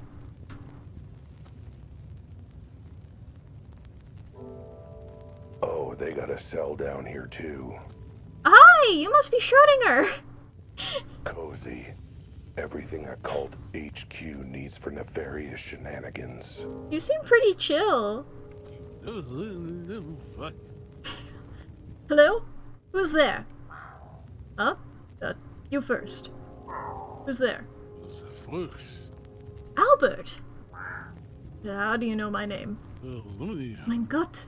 You've grown, Albert, and started walking around on two paws. And wearing clothes and talking. Wait, you're not my Albert, are you? You're the Albert of this universe. Of course, it makes sense. Actually, no, nothing is making sense right now. So let's start with something I can make sense of. Who are you? My name is Erwin Schrödinger. I'm a physicist specializing in quantum theory. And these are my cats, Niels, Werner, and Max. Wait, that's not possible. We're on some sort of lecture trip abroad, I think. Also, I'm fairly certain you're not weirdly pink and furless. That must be my counterpart from this universe, I imagine. If there are multiple Alberts, it stands to reason there are multiple Schrödingers. Wait, that's right, that was the name Mr. G mentioned. You were the one trapped in the closet, weren't you? Yes, that was me. His wife trapped me in there after I arrived in your world. Mr. G found me and went for help, but his wife returned before he did. She and her cultist friends brought me here, and I have been stuck here ever since. Save for when they forced me to work in the lab. Lab? Our world? Hang on, what are you talking about? I'm not from your world. It's complicated to explain. I tried to tell Mr. G, but I don't think he quite understood. Well, if he didn't understand it, then I'm in deep cow bats. Just try explaining it like I'm 5 years old, because, well, I am 5 years old. Let's start with... What do you mean by our world? Your world? Whatever. You see, in quantum theory, there is the idea of the multiverse. Multiple universes existing simultaneously, parallel to each other. At every event point, a diversion can occur, creating a new universe. The multiverse is a quantum superposition with infinitely increasing divergent quantum worlds. I was with you all the way up to you see. Ah, right, well, the simple version is that there are infinite worlds and dimensions out there, each springing out of a different choice or outcome. Let us say you choose to have butter on your toast for breakfast this morning instead of jam. That means that parallel to this world, there is a world where instead you chose jam, and the rest of the day played out accordingly. Joke's on you. I had both butter and jam on my toast this morning. The point is that for every potential outcome in all of history, there is a vote for it. And the votes for outcomes within outcomes diverging further and further. Thus, some worlds would be identical to the one you know, while others would be very different. To the point where some don't have animals, to the point where some have animals that don't speak or wear clothes or stand like humans. Or are humans.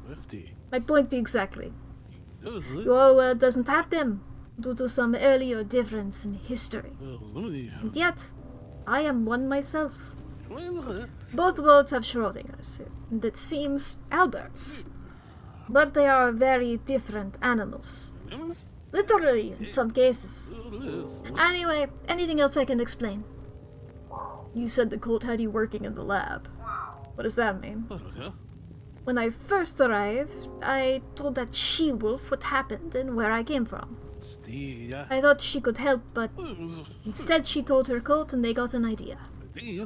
They thought they could use me and my work to achieve their own evil ends. So they locked me in here and made me work on their little project. And how's that been going? Bad, for them. None of them knew anything about quantum physics and engineering, so they just threw me in and threatened me to work. First I refused. What was my life to stopping them anyway? But then they brought Niels and Max. And I couldn't put them at risk. Weird looking cats? They threatened them? Yes, unless I designed something that helped them. But even then they didn't know what I was doing, so I was able to work on something to help me escape. Whichever cat is the name of the cat, the one that's right beside you, loves to make the same animation over and over again. Okay, they've calmed down. But more fool me. I'm tired of my delays and excuses and locked me up for good. And worse, I realized that I was just their backup plan. Backup for what? Rainy day? No, for finding all my cats and collecting their collars too. Got the collars! Tell me, are they safe? I know the cult recovered 3 of these kitties, here, but what of mine? And Albert's? How did you get in the cell, anyway? Scratch that, how did you get in Mrs. G's closet to start with? Well, I was conducting some experiments involving atomic disruption and translocation involving wave functions of... On second thought, considering no one else seemed to understand what I was testing, I'll try to keep it basic. Suffice to say, I was working on an experimental machine that required a test subject. And considering I'd already done some major thought experiments with cats, I figured it was only fitting to use one again. Did the cat agree? In our worlds, cats barely agreed to anything. But Albert, my Albert, eventually got in the box, and I activated the machine. But when I opened the box, Albert was gone, along with his collar. I had no idea where he'd gone or what had happened to him. So you stopped the experiment in its tracks so you could find my counterpart, right? No. In science, you must repeat experiments to ensure the results are accurate. So I did it again with Max, Werner, and Niels. By the time I realized what had happened, that their collars had supercharged the machine to cause multiversal teleportation, all of them had vanished, and I was very worried. So I attempted to follow them. You got in the multi-net-baggled teleprompter box? Yes, along with a collar to ensure the same transversal would occur. And it did, albeit with some complications. One such complication was appearing in a certain apartment, along with a large implosion that took out the wall. So the holes that kept coming up were from you and your cats teleporting in? That's right. And in my case, it suddenly caught the attention of the animal living there, Mrs. G. She acted concerned, asked me what I was doing there, and after I told her everything, offered me some rather potent tea that put me to sleep. Sounds like you know the rest. Don't worry, the collars are safe. Well, 2 of them are. Thank goodness. I'm glad my friend Mr. G was able to take them somewhere safe. Yeah, I've got both of them on me in my pocket. What? You stupid cat, why would you bring them here? Don't you know they're what the cult is looking for? I don't understand why they're so important. Other than, you know, the whole I can teleport places thing. The experiment that sent the cats here supercharged their colors with... Wait, do you want simple or accurate? Oh, simple, 100% of the time. Well, the colors got charged with energy when they were transported to this world. Thus the power to be in two places at once like a teleporter, as you apparently found. If all five were in the same place, they would have enough combined energy to do that for places between worlds. Or to rip open the space-time fabric between them. Still not simple enough. Is that good or bad? Oh, very bad. It's one thing for a human or cat to come from one world to another, but an entire universe? Even I couldn't guess at what might happen. One world crowding out another. Both worlds being merged by force. Both worlds blinking out of existence. Okay, yeah, that last one seems like something that should be avoided for sure. Indeed. Which is why I gave my color to Mr. G to keep it away from the cult. Let's bring it straight to them. Pumpkoff. So what's the deal with these cats? For starters, they look, different, small, naked. That's natural for our world. In our world, cats are small and adorable pets that live around humans as companions. What? Impossible. Surely with our intellect and manipulation skills, we'd be running the show and forcing other species to do our bidding. That's, well, you're not entirely wrong there. Well, good. The very idea of us being pets. We'd never have masters, we'd have staff. At any rate, these three, well, four with my Albert, have been a big help in my work. Keeping me company in the lab and so on. That was how I got the idea to try my new machine on them and see how it worked. I never thought it would react to their colors and send them here. Okay, ignoring the shrieking, hissing, clawing ethics of the whole situation. Wait, you teleported them here and ahead of you? Then why did you arrive a month before they started showing up and getting kidnapped by the gangs? Time moves differently between universes. What happened first can end up coming last. So it was with my cats and myself. I sent Albert, my Albert, through first. Then Werner, Max, Niels, and tried it myself. I arrived first, then Niels, Max, Werner were found in that order. Jordan is the first cat, my Albert. I thought I heard something about him coming through, but they haven't brought him back. You know what's happened to him? Oh boy. So, about your Albert. Do you know what happened to him? What happened to him? Death, I guess. Albert is dead. My poor little guy. I had assumed if the others survived, he would have as well. Well, you know what they say about assuming. Something very rude about donkeys, which isn't nice. So my best friends are donkeys. But what happened to him? How did he end up dead? His body was found at a warehouse downtown. No signs of foul play. Or foul play, for that matter. Just a big hole in the roof way above him. No one knew who or what he was or what killed him. It was actually how I got involved in the case to begin with. To earn the reward. I mean, to get to the bottom of things. Plus, you know, he looked a little like me. The hole was in the roof, you say? Wonder if the fall killed him. He might not have had time to land on his feet. Or, maybe the whole thing was too much strain and trauma for the poor boy. He was getting on in years and didn't have the best heart. You'd used him for your big weird experiment. Well, it was mostly because he got up inside the machine and refused to budge when I tried to get started, so I went along with it. I gave up arguing with dear Albert years ago. Sounds like he didn't have the best heart or the best brain. No, that was my Albert for you. Fluffy, lovable, charming, and profoundly stupid. Why are you smirking wistfully at me like that? Oh, sorry. Just musing on the fates that led my Albert to his death, but brought another Albert here to help. Let's just hope you're a little smarter than the Albert from my world. Ha! So, what is the cult's goal at any rate? They must think you can help them somehow. What is the goal of any cult? Either fanaticism or fantasy. Specifically, fulfilling their own fantasies and desires. And they brought you here to do that? Did they arrange the whole thing with you and the cats teleporting here? No, I do not think they are that smart. My arriving here was an accident. All they did was jump on the chance to capitalize on it once they realized I could help them. But help them do what? What do they want? They would not tell me, other than claiming that reaching other worlds would help them become everything they were supposed to be. Could they not have just joined the army or something? At any rate, that's why they've been collecting all the collars. Bringing them together should allow them to rip apart the fabric of reality and reach other worlds. But in the meantime, they had me working on a little backup project that might get them there as well. Little did they know it might get me out of here. Okay, never mind all this deep theoretical physics mumbo-jumbo. How do I get you out? The cultists keep the key on them at all times. Oh, goody, I get to be a cat burglar.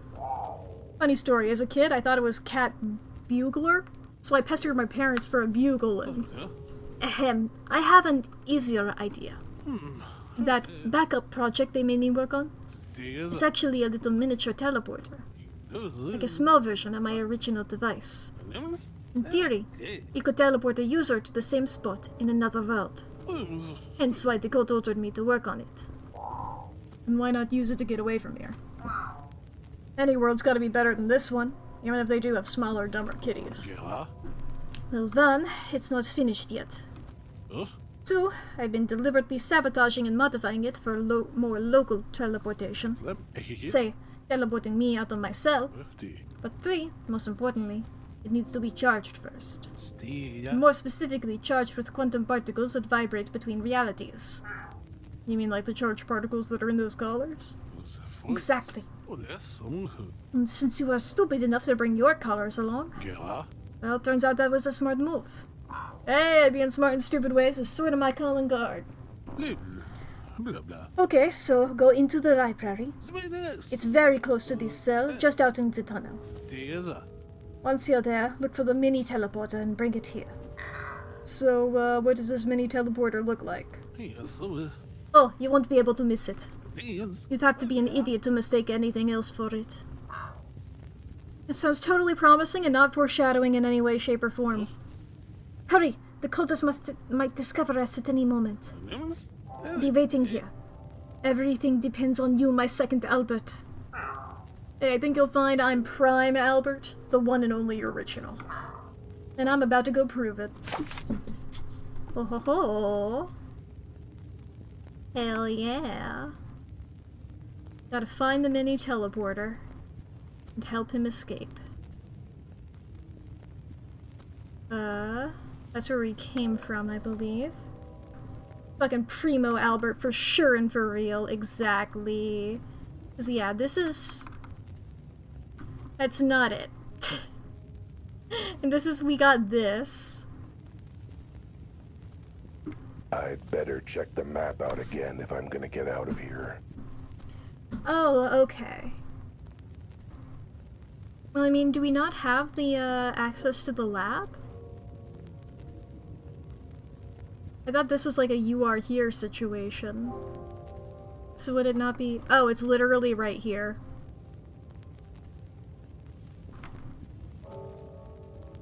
Yeah, I'm incredibly smart. I'm living up to the Albert role. What can I say? Whoa. What is this place? What is all this stuff? Okay. Schrodinger said the mini teleporter was in this room. That even an idiot would know which one it is. And I'm no idiot. So, where should I start? There's this little thingy. I can't interact with the little thingy, though. Beep bop boop. Beep beep bop boop. Well, this is the only thing I can click on. A big metal box. Wait, didn't Schrodinger say something about his experiments and research involve cats and boxes or something? Well, this is a box, and boxes make for great teleporters for reasons. Ingenious, really. Yeah, this has gotta be it. Nothing else it could be, right? I bet Schrodinger's gonna be impressed. Back to the cell. Good news. I was able to find your teleporter. Ah, thank goodness. Here, bring it close so I can see it. Here it is. You were clever to disguise it as this box. I know you like boxes and putting cats in them to make them disappear or something. Hey, I don't judge, but I figured this had to be it. 999. No, that's a different game that I played. It did have to do with the quantum stuff that you're talking about, though. In fact, I'm playing the sequel right now, and they've brought you up quite a lot. This is how I got the cats here in the first place, not how I get them out. Look, I don't know the ins and outs of your weird cat-in-the-box obsession, my guy. You do you. Somewhere, somehow, Albert Einstein is laughing at me. I can feel it. The point is, no, that's not the teleporter I asked you to find. And you'd know that if you paid any attention. No, I kind of figured it may or may not have been a teleporter and no one could really know until it was properly observed. Perhaps I was being a little hasty when I said even an idiot could recognize the teleporter. As a sad to you're a very profound idiot. 6 of one, half a dozen of the other. Which I never really understood now that I think about it. Aren't those two entirely different numbers? Profound idiot, got it. Anyway, let's just hope this was a temporary snag. But you head back in there and find the actual teleporter this time. Back to the lab. Various thingies. I can't pick up this very obvious weird thingy. We have a watch and we have a banana. Okay, let's go for the watch. Watch, huh? It looks like an ordinary watch to me, but that must be its genius. He said it was a mini teleporter. How much more mini do you get than being on the back of your wrist? That guy is so smart. Okay, that last one was a bust, but this has definitely got to be the teleporter. Boy, oh boy. I'm sure Schrodinger will agree. Back to the cell. Good news. I was able to find your teleporter. I trust you actually collected the right one this time? Oh, absolutely. I recognized the teleporter as soon as I saw this watch. You mentioned it was a million teleporters, so I figured it had to be something that went on your wrist, all convenient like a watch. That was some excellent deductive reasoning. Woohoo! Except for the bit where you were totally wrong. This is just an ordinary watch thumbcuff. Hey, don't blame me. You were the one talking about all the weird stuff like reality and time being weird and bendy and stuff. I figured that totally had to be a hint at watches and clocks. Unless I'm thinking of that one artist who does weird bendy watches and clocks. What's his name? Salvador Dalmatian? I can't believe my life rests in the hands, the paws of a cat who can't recognize a mini teleporter when it's right in front of him.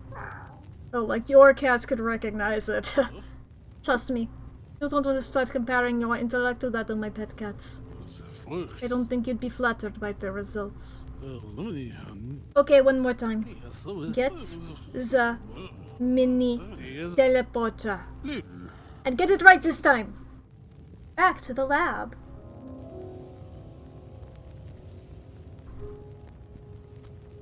I would love to pick up this weird object. I really would. But it seems my only option is banana. Is this a banana? Why is there a banana in here? Seems kind of out of place, which clearly means it must be the mini teleporter. I bet there's all sorts of strange tech hidden within its mysterious rubbery yellow skin. All right, I got the last two wrong, but this time it's boy, oh boy, Albert. Third time's the charm. Oh! That hurt. That was a really funny animation. Didn't land on my feet that time, because something was under my feet. What did I trip on? Huh. Really funny that I picked up the banana and tripped on something else. Looks like some garbage just lying around. I guess Schrodinger isn't practicing good organization in the lab. Someone should call him on that. I'll bring this along, wave it in his face and scold him.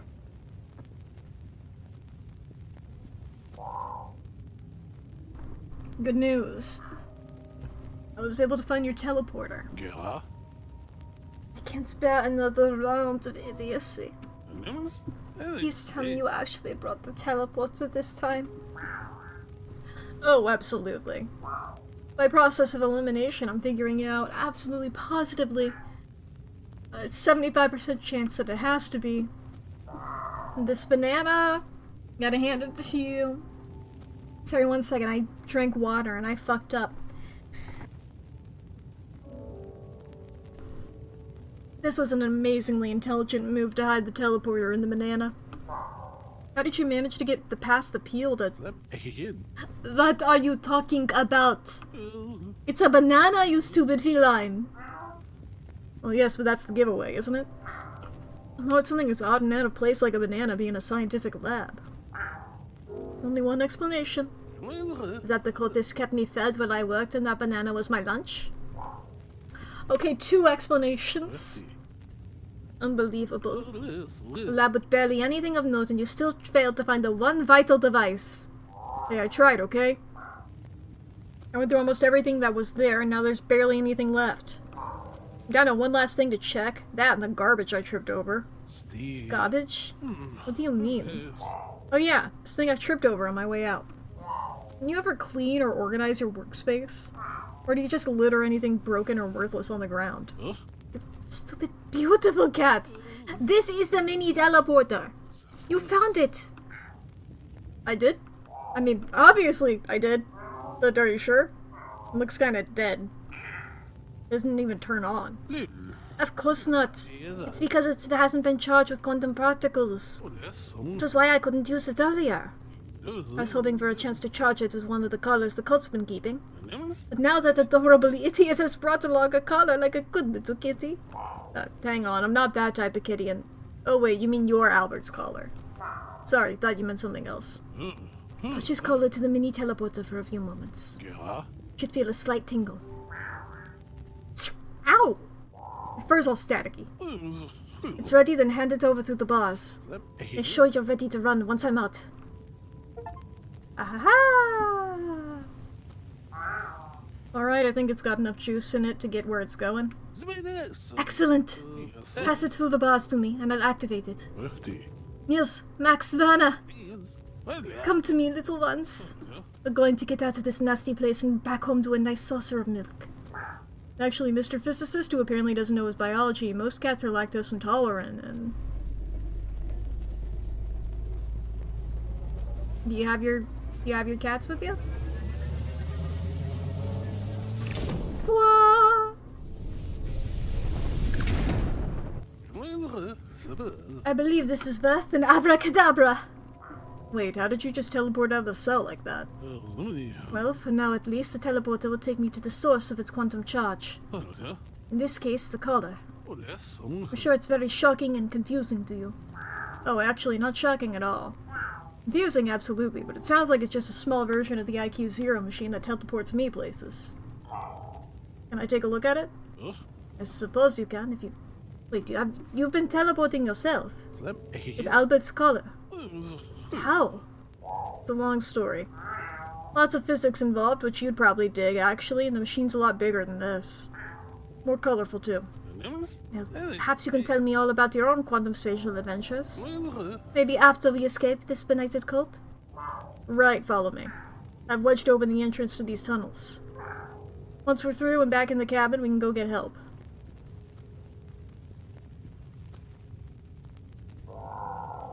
Alright, let me slip under first. Wait, why? I'm the one who's been captive for weeks. Surely I deserve to get out of here first? Yeah, but consider my counter-argument. I don't like it here and I want to leave, so I should get to leave. Fine, go ahead then. Just be careful. That door is being held open by sheer dumb luck at this point. Well, given your presence, I figure we have plenty of that at this point. Hey, wait a minute. Good, the cats are here too. Well, now you're through and safely on the other side. Next up is... my cats! Niels, Vanna, and Max, come to me, my little babies. Okay, now everyone but me is totally safe. I think it's high time for me to be totally safe as well. Vanna, what are you doing? Stop scratching at that thing! It's not a toy, young man. Leave it alone. Stop batting at it. Is it in your way? It is in a rather awkward place, isn't it? Let me just nudge it so it's out of the way. Oh no, wait. Ah, not exactly my brightest moment.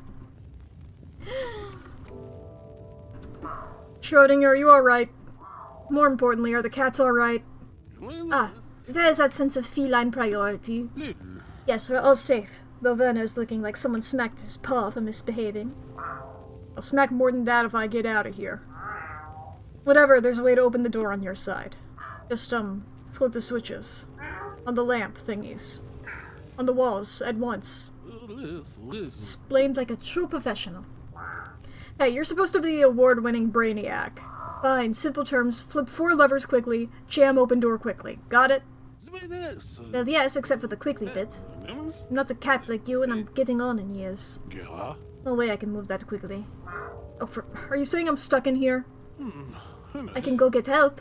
Who should I look for?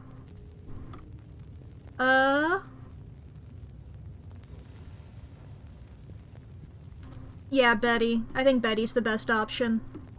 Find Officer Betty. She's a dear friend of mine and a cop. An actually vaguely decent one. She'll be able to help you and send backup for me. Ah, I understand. I take it if I don't see her, any other police officers I find should be able to help me? Should is doing a lot of heavy lifting in that sentence, let's just say. Very well, but what about you? What can we do to help you get out once I find help? The map on the wall showed there were a bunch of cemeteries and graveyards out here.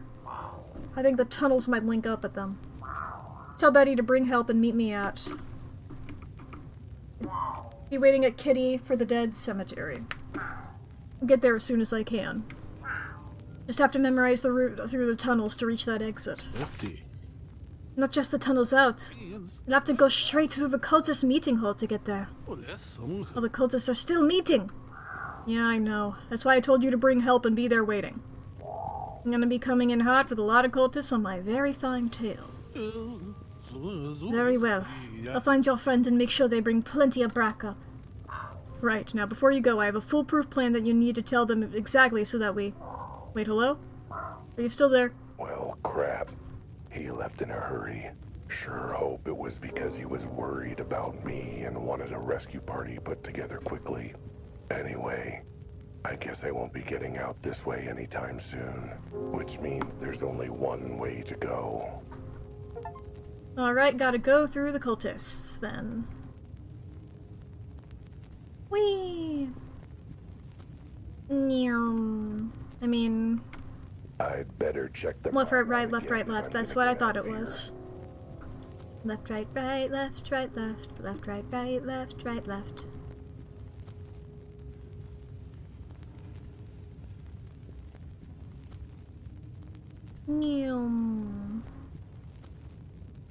Any cultists around here having a little bit of a meeting? Any cultists having a little good time? Alright, here we go. Into the lion's den. If there are any lions in the cult.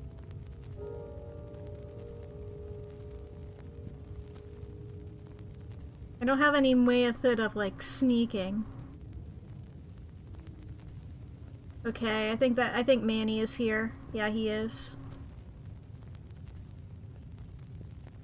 Okay, so yeah, we got Manny, we got the chief of police.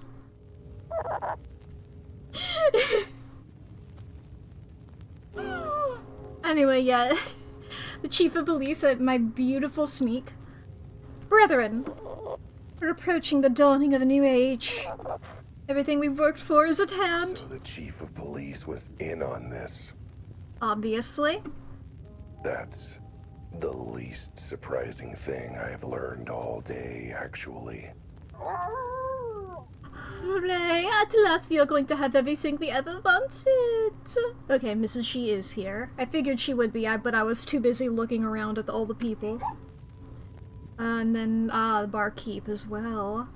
It's about time. I thought that fool Schrodinger was never going to finish that device of his. Guess we don't need it now. Not now. We have all the collars in our possession. Once we touch them all together, we'll open a rupture for us. Just like Schrodinger was worried about. But hang on. Not to be that cultist guy, but... What do you mean, all the collars?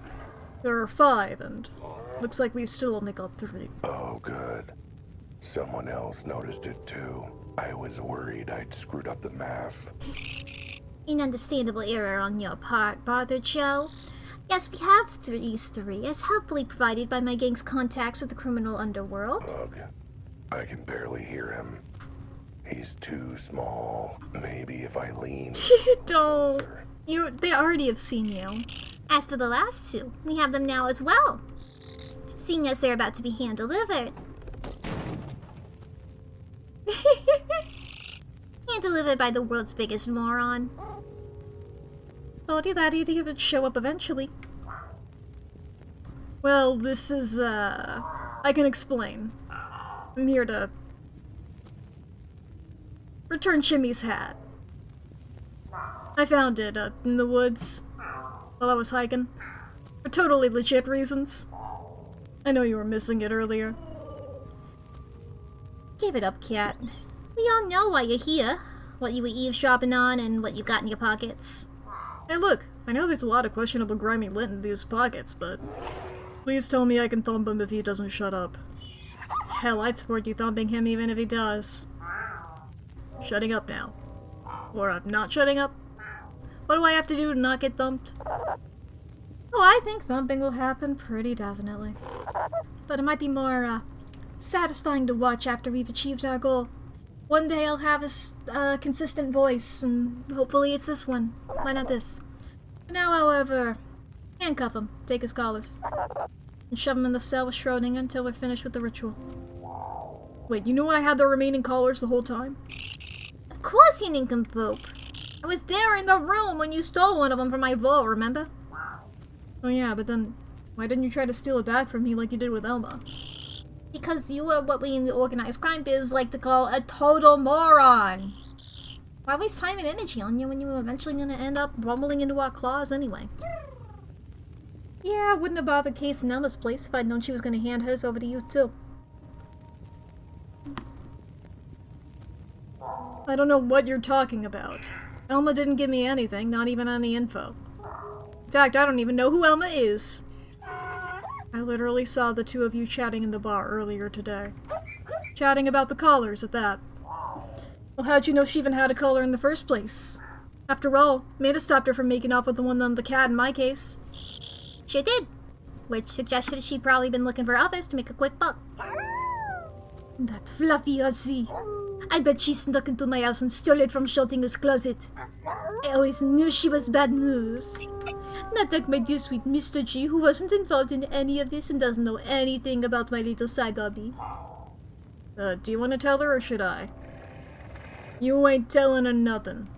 In 5 minutes, it's not gonna matter anyway. Which reminds me, what exactly is your plan anyway? I know it involves collars and multiverses and a bunch of stuff Schrodinger explained and I completely ignored. But I still don't know what you're actually trying to gain out of all this. How's messing with reality going to help you? I'm dumb enough to tell you. Actually, our cult charter specifically states that we must share our grand vision when asked in order to recruit new members, so... I think we're actually legally obligated to tell him. What? That's ridiculous. That's a great reason to monologue. That's a great reason that, like, the villains explain everything. That is hilarious. Who wrote our charter? Some idiot with no understanding of the law? Didn't you write our charter? Oh, right. Well, I did want more chances to practice my dramatic monologues. Maybe a chance to explain how ripping open the fabric of reality is supposed to make you rich? Yes, I was always a bit unclear about that bit too, but I figured it works out somehow. You've got a limited vision, Wilde, even for a cat. It was never about wealth and money for us. Wait, it wasn't? I always thought we were going to get rich off of this. We really should have actually read the charter. Ahem. Since our founding, we have always known that true power is beyond society's bounds and its ridiculous trappings. It's in nature. You gotta get back to our roots. What the fuck was that voice? Be our natural selves in our natural forms. Living as nature intended. I don't get it. Of course you don't. You're a stupid short cat in a dumb suit. And that's not what you're supposed to be, any more than I'm supposed to be working a day job and wearing a tie to keep my wife happy. I'm supposed to be 6,000 pounds of muscle, horns and fury, while you're supposed to be a tiny four-legged furball like the ones that came with Schrodinger. And now, thanks to Schrodinger, we can be what we're supposed to be. Wait, what? You want us to be like the animals in Schrodinger's world? But why? Hey, society stinks. Mostly because it's filled with idiots like you. Not superior animals like us. We deserve better.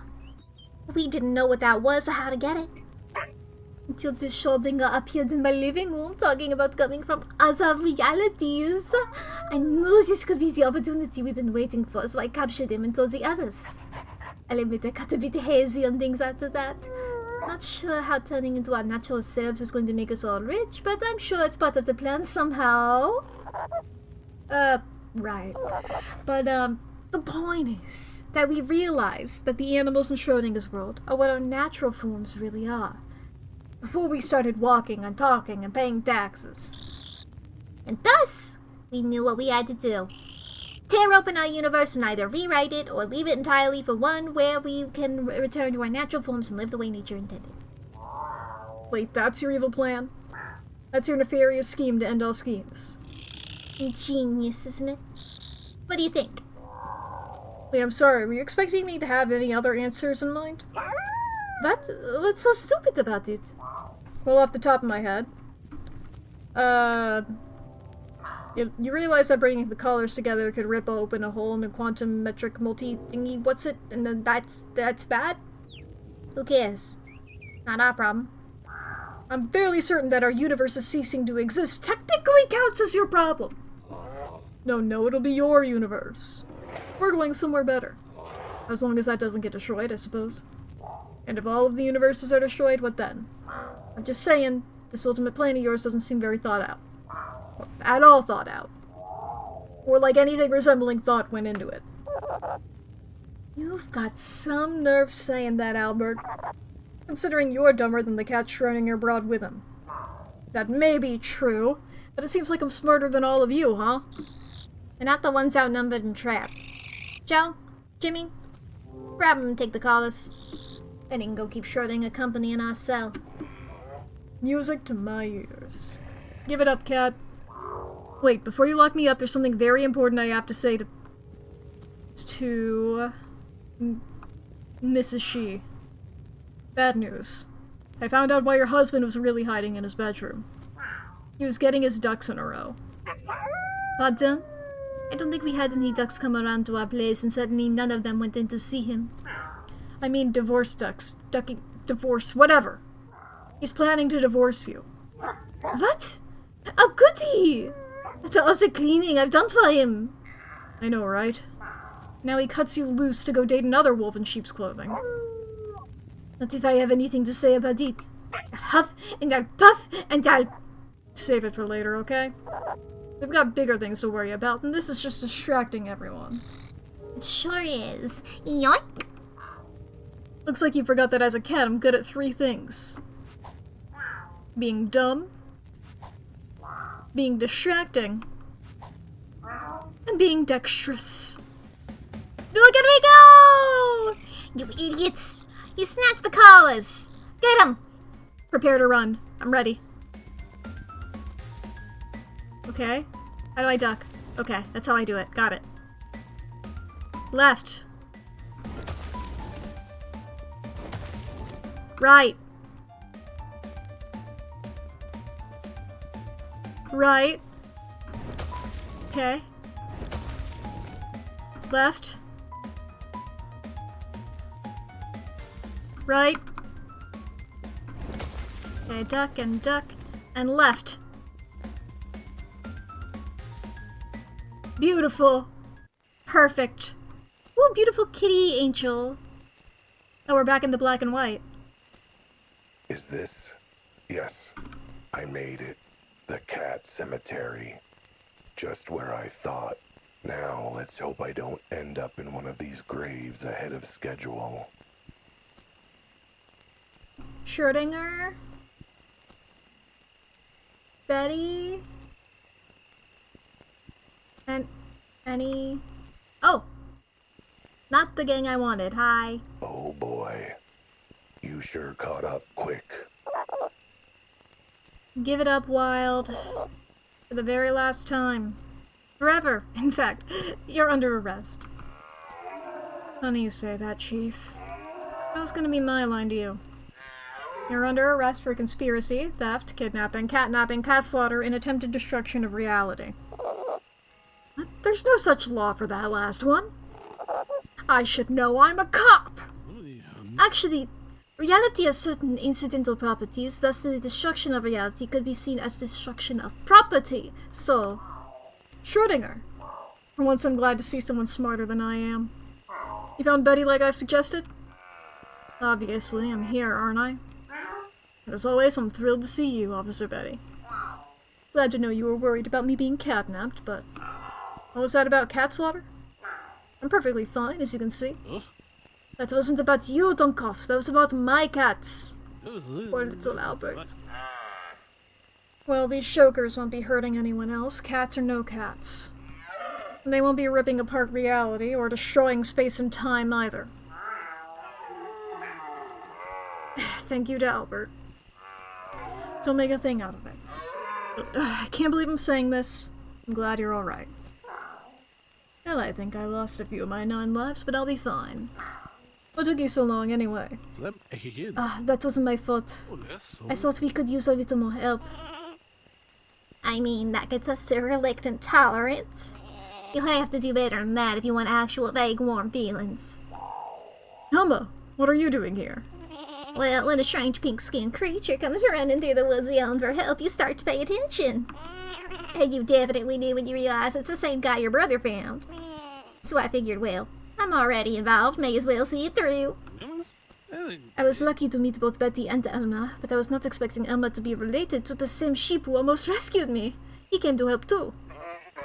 I'm just glad I was able to actually help you get free this time.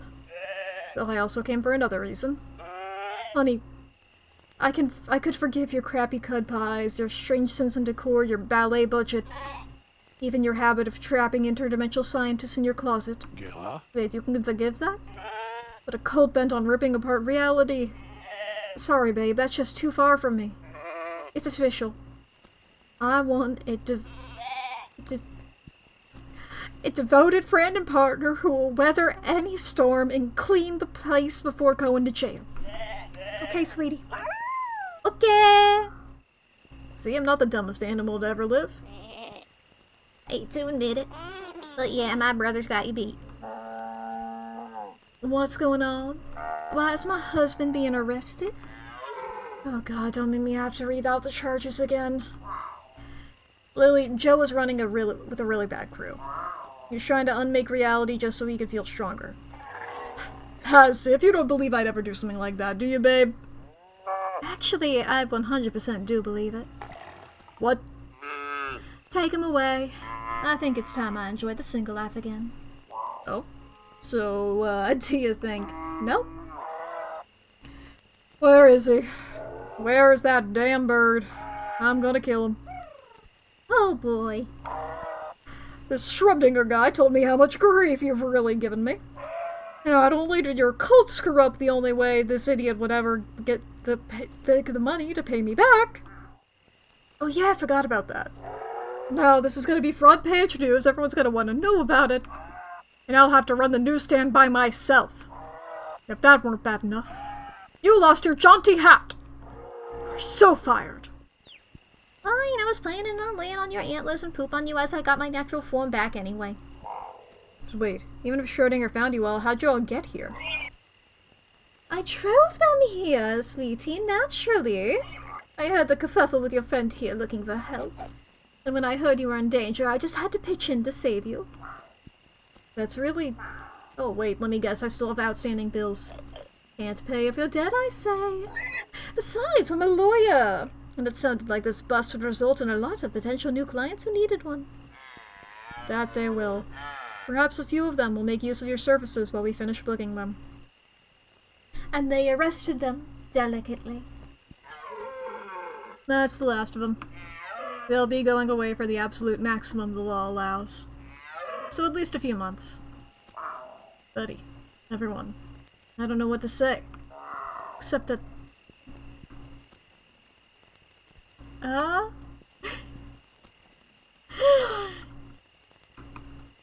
Sorry, I know a lot of very important stuff just happened, and to be honest, I didn't really understand any part of it. Never change, you indescribably empty-headed ball of fluff. Speak for yourself, I'd like a little more change from him. Specifically changing from someone who can't pay his debts to someone who can. I don't get it.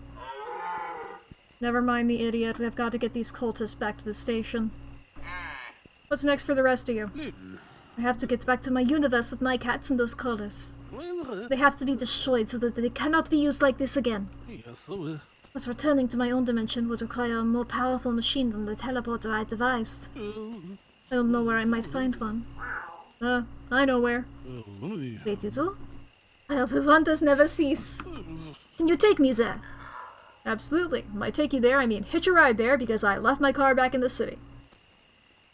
Loading epilogue. There's something about the drive home after solving a case. You're tired, but triumphant. Drained, but delighted. Exhausted, but... Are you monologuing? Yes. Stop it. You've got no time for it. We're almost at the end, after all. You'll have plenty of time for that later. The end of what? Don't mention it. Between you and Albert and that weird cult, I've got enough clients to put 10 more kids through college. Driving you is the least I could do. 1 second, let me snooze the ads. Where? Boop, boop. Speaking of the kids, sorry if the seats are uncomfortable. They left their toys all over, so if you feel something poking into your butt, that's all that is. Oh, it's no trouble. I think my little cats have found them and are playing with them. Oh, they are adorable, aren't they? Are all the cats in your world that cute? They're way cuter than Albert here. Continuing that theme of speaking of your kids, Deborah, where are they? You took them out to the woods for a little family excursion, right? You didn't leave them there, did you?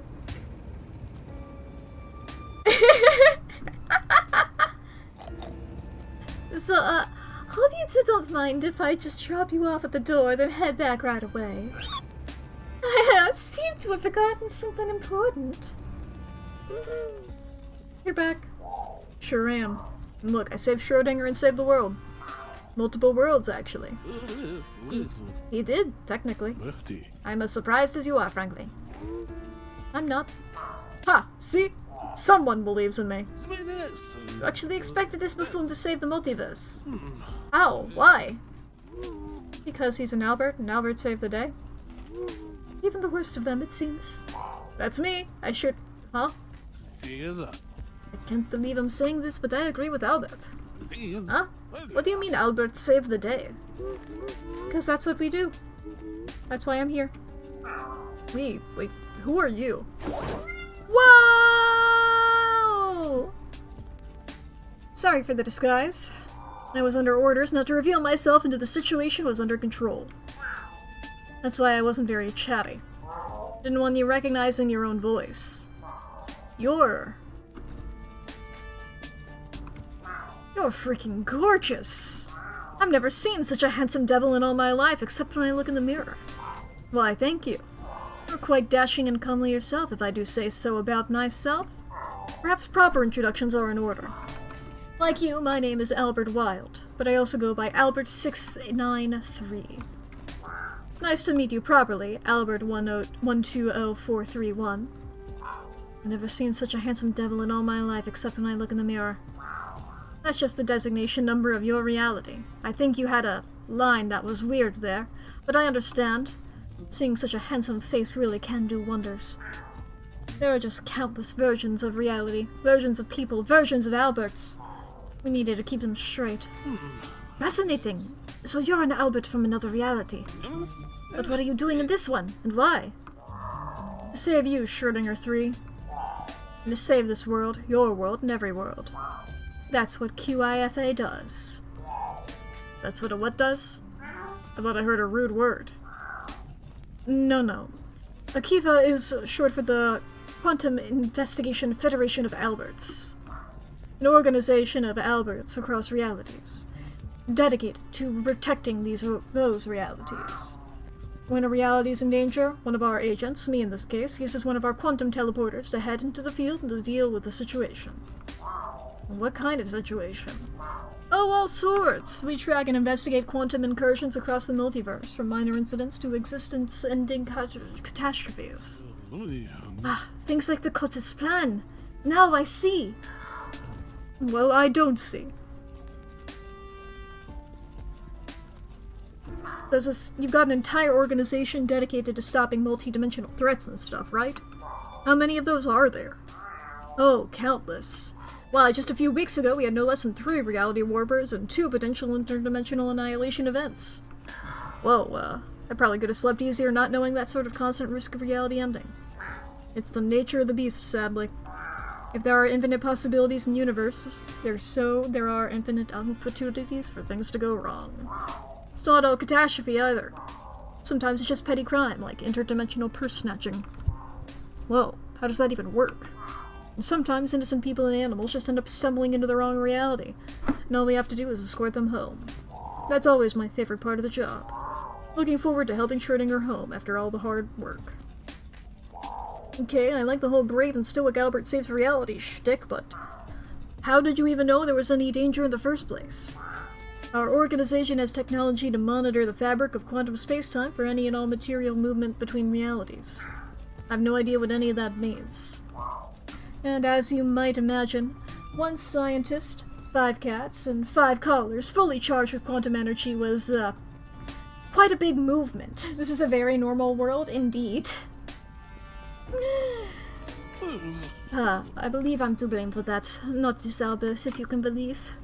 Once we realized what had happened, we put a watch on this reality so we could return you and your cats at the earliest opportunity. But then we realized what the cultists planned. So I was sent as part of Protocol Clark to act as an undercover agent. So this entire organization of heroic, dashing, brilliant investigators, it's all just versions of me? Why? Frankly, I was wondering the same thing. Well, the story of how we were founded is a tale and a tale for another time. But as for why we recruit Alberts to the cause, well, such an important cause requires the best of the best, doesn't it? The creme de la creme. The pinnacle of perfection. I like where this is going. I have no idea where it's going, but I like it. Our studies have shown Alberts in the multiverse to be, on average, incredibly intelligent, quick-witted, fit, charismatic, and tenacious investigators. On average. There is an odd universe with an exception. Well, lucky for you, you didn't end up in one. Good thing I happen to be all those things, otherwise you would have been screwed. Speaking of, you say you saved our reality and saved Schrödinger, and you're forgetting who you didn't save. A poor little cat called Albert. Huh? It pains me to acknowledge that this dumb big cat called Albert has a point. Albert 3. I'm sorry we weren't able to save him. His death was a tragic accident, but not something any of us could have prevented. The implosions that occur when traveling from one world to the other can be dangerous. Our organization's teleporters protect against it, but poor Albert only had a collar and a little colic. Oh, my poor boy. Hey, you still have me. That's quite the downgrade. Anyway, I'm sorry for your loss. He seemed like a very good kitty. And frankly, I probably would have executed Protocol Clark for him if he'd survived. You say you came to this universe to help and do stuff and be brilliant Agent Albert, but you didn't really do anything. You mean besides show you how to use the collar and the IQ-0 machine? Well, sure, but you didn't exactly dive into the middle of things, did you? You just sat on your fake feathered butt while I did all the hard work. Lefty. He raises a good question. If you're trying to save this world in the multiverse, why would you leave it in his paws of all places? Well, normally I'd be in the thick of things, but Protocol Clark involves laying low and observing and keeping interaction to a minimum while evaluating a potential recruit. Keeping interaction at a minimum. You barely said 2 words to me after you helped me with the IQ Zero machine. Couldn't you have... I'm sorry, wait, did you just say potential recruit? Yeah. What? Protocol Clark stands for Quantum Local Albert Recruitment/Crisis. I think you're focusing on the wrong Albert. It's an opportunity for us to see how the local Albert handles a quantum crisis. My job was to provide initial quantum support and technology, and serve both as backup and as observation and evaluation on Albert's performance. Oh, that's some. Which I imagine was miserable and embarrassing enough to discount him from your recruitment drive. You have got to be kidding me. Why would you ever recruit this idiot to your ranks? Isn't it obvious? If they're an elite organization of scientists and agents, they're all going to be the same. You mean smart and confident?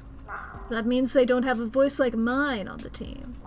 Someone with a fresh perspective who does things differently. They need that. They need the perspective of a moron. Actually, he's not that far off the mark. Think I need to lie down? Look, yes, the Alberts we've recruited so far are intelligent, skillful, and resourceful in a crisis. Sometimes in this job, that's not enough. Sometimes the only thing that can crack a case or save a reality? Dumb luck. And that's sometimes inside something we're really lacking. Because you can't get that kind of luck by being smart. In fact, being smart cancels it out. No, the only way to get dumb luck, the kind of opportunity of profoundly dumb luck we need, is to be dumb in the first place. Let me get this straight. You're hiring this idiot. Because he's an idiot. So that you can call in his dumb luck to save the multiverse. That's about the size of it, yes. Yeah, on your strange and non-animal face. Who has 2 paws and the best dumb luck ever? You do, as your performance in this case is clearly shown. Though I should point out you actually have 4 paws. Okay, I think I'm ready to go home now. I don't want to spend another minute in a reality where this fluffy fool is the best hope for its survival. Actually, if he joins us, that'll be every reality. I changed my mind. I'm ready to leave reality altogether, thanks. Oh dear. Here, Schrodinger 3, I'll escort you back to your reality. The IQ Zero machine is already set up and charged. I've calibrated it to use the charge in the 5 collars to get you and your cats home. After that, it'll self-destruct to prevent any other incursions. Wait, so I won't be able to use it to teleport around anymore? You couldn't without the collars anyway. But no, everything will return to normal once I leave with Schrodinger. So, you'll need to decide before we go. Are you with us, Albert 120431? Can we count on you? Well, no, your dumb luck, rather, to help us protect the multiverse. 2 weeks later. Just another day in the city. My city. And this city never changes. That's just reality. Well, one reality, at least. This city is rotten to the core. It stinks like a warthog that's been wallowing in some suspicious brown mud left by an elephant. Someone's gotta clean up this city. I guess it's gotta be me. Who else could I trust to keep this city's butt clean and well licked? Sorry, I tripped over a box. Not sure how that got there. I think you put it there. Oh jeez, yeah. I've only been here less than a day and I'm already getting as stupid as you are. That's the last of your stuff from your desk, huh? I take it you submitted your resignation? Does 2 middle hooves count as a resignation? More than they deserve, I think. Anyway, welcome to the new gig, partner. I'm already regretting my choices in life. And if I'm your partner, why isn't my name on the door too? Well, see, when I said partner, I was thinking more sidekick, you know, like kind of background support to my magnificence. Guide me. Anyway, where's my office? I should put my stuff away. It's through the secret panel in the back where I stash my litter box. This had better be worth it, Cat. You promised some cases that would make a world of difference. Don't worry, there will be. This city never changes, except when it does. Shocking twist of logic, I know. I always worked as a lone cat, but lately, I've begun to realize the benefits of working as part of a team. Everything else might have gone. Honestly, I thought that, Dinger and the other Albert left, but I thought that Albert was gonna end up selling newspapers that's one souvenir I'm gonna hang on to. to, like, pay off his debt. And also because, you know, he still has the jaunty cap. The name's Albert Wilde. Private Eye. I solve the cases no one else wants. In this You reality. can always have a side hustle, yeah. It's just like, oh, we still have the jaunty cap from Jimmy, so we can do that. I'm cleaning up every city. Wait, that reminds me. I need a new mop and bucket. I'll have to go shopping later. Betty won't mind if I store it in her office. Anyway, I'm a new breed of kitty, catching the interdimensional rats of crime. I'm not just a PI. I'm Albert Wilde. Quantum PI. Oh, are you monologuing again? Whee! Dude, he put Quantum on there. Albert Wilde and Co. The end. There we go. He's so normal. He really is.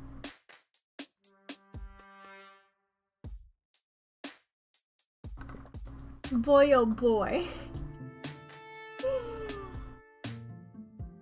And here's of course, I always stick around for the credits. People worked hard on this game, and thus we shall acknowledge their productions here. I would say the names, but I'm drinking water. I said so many words today.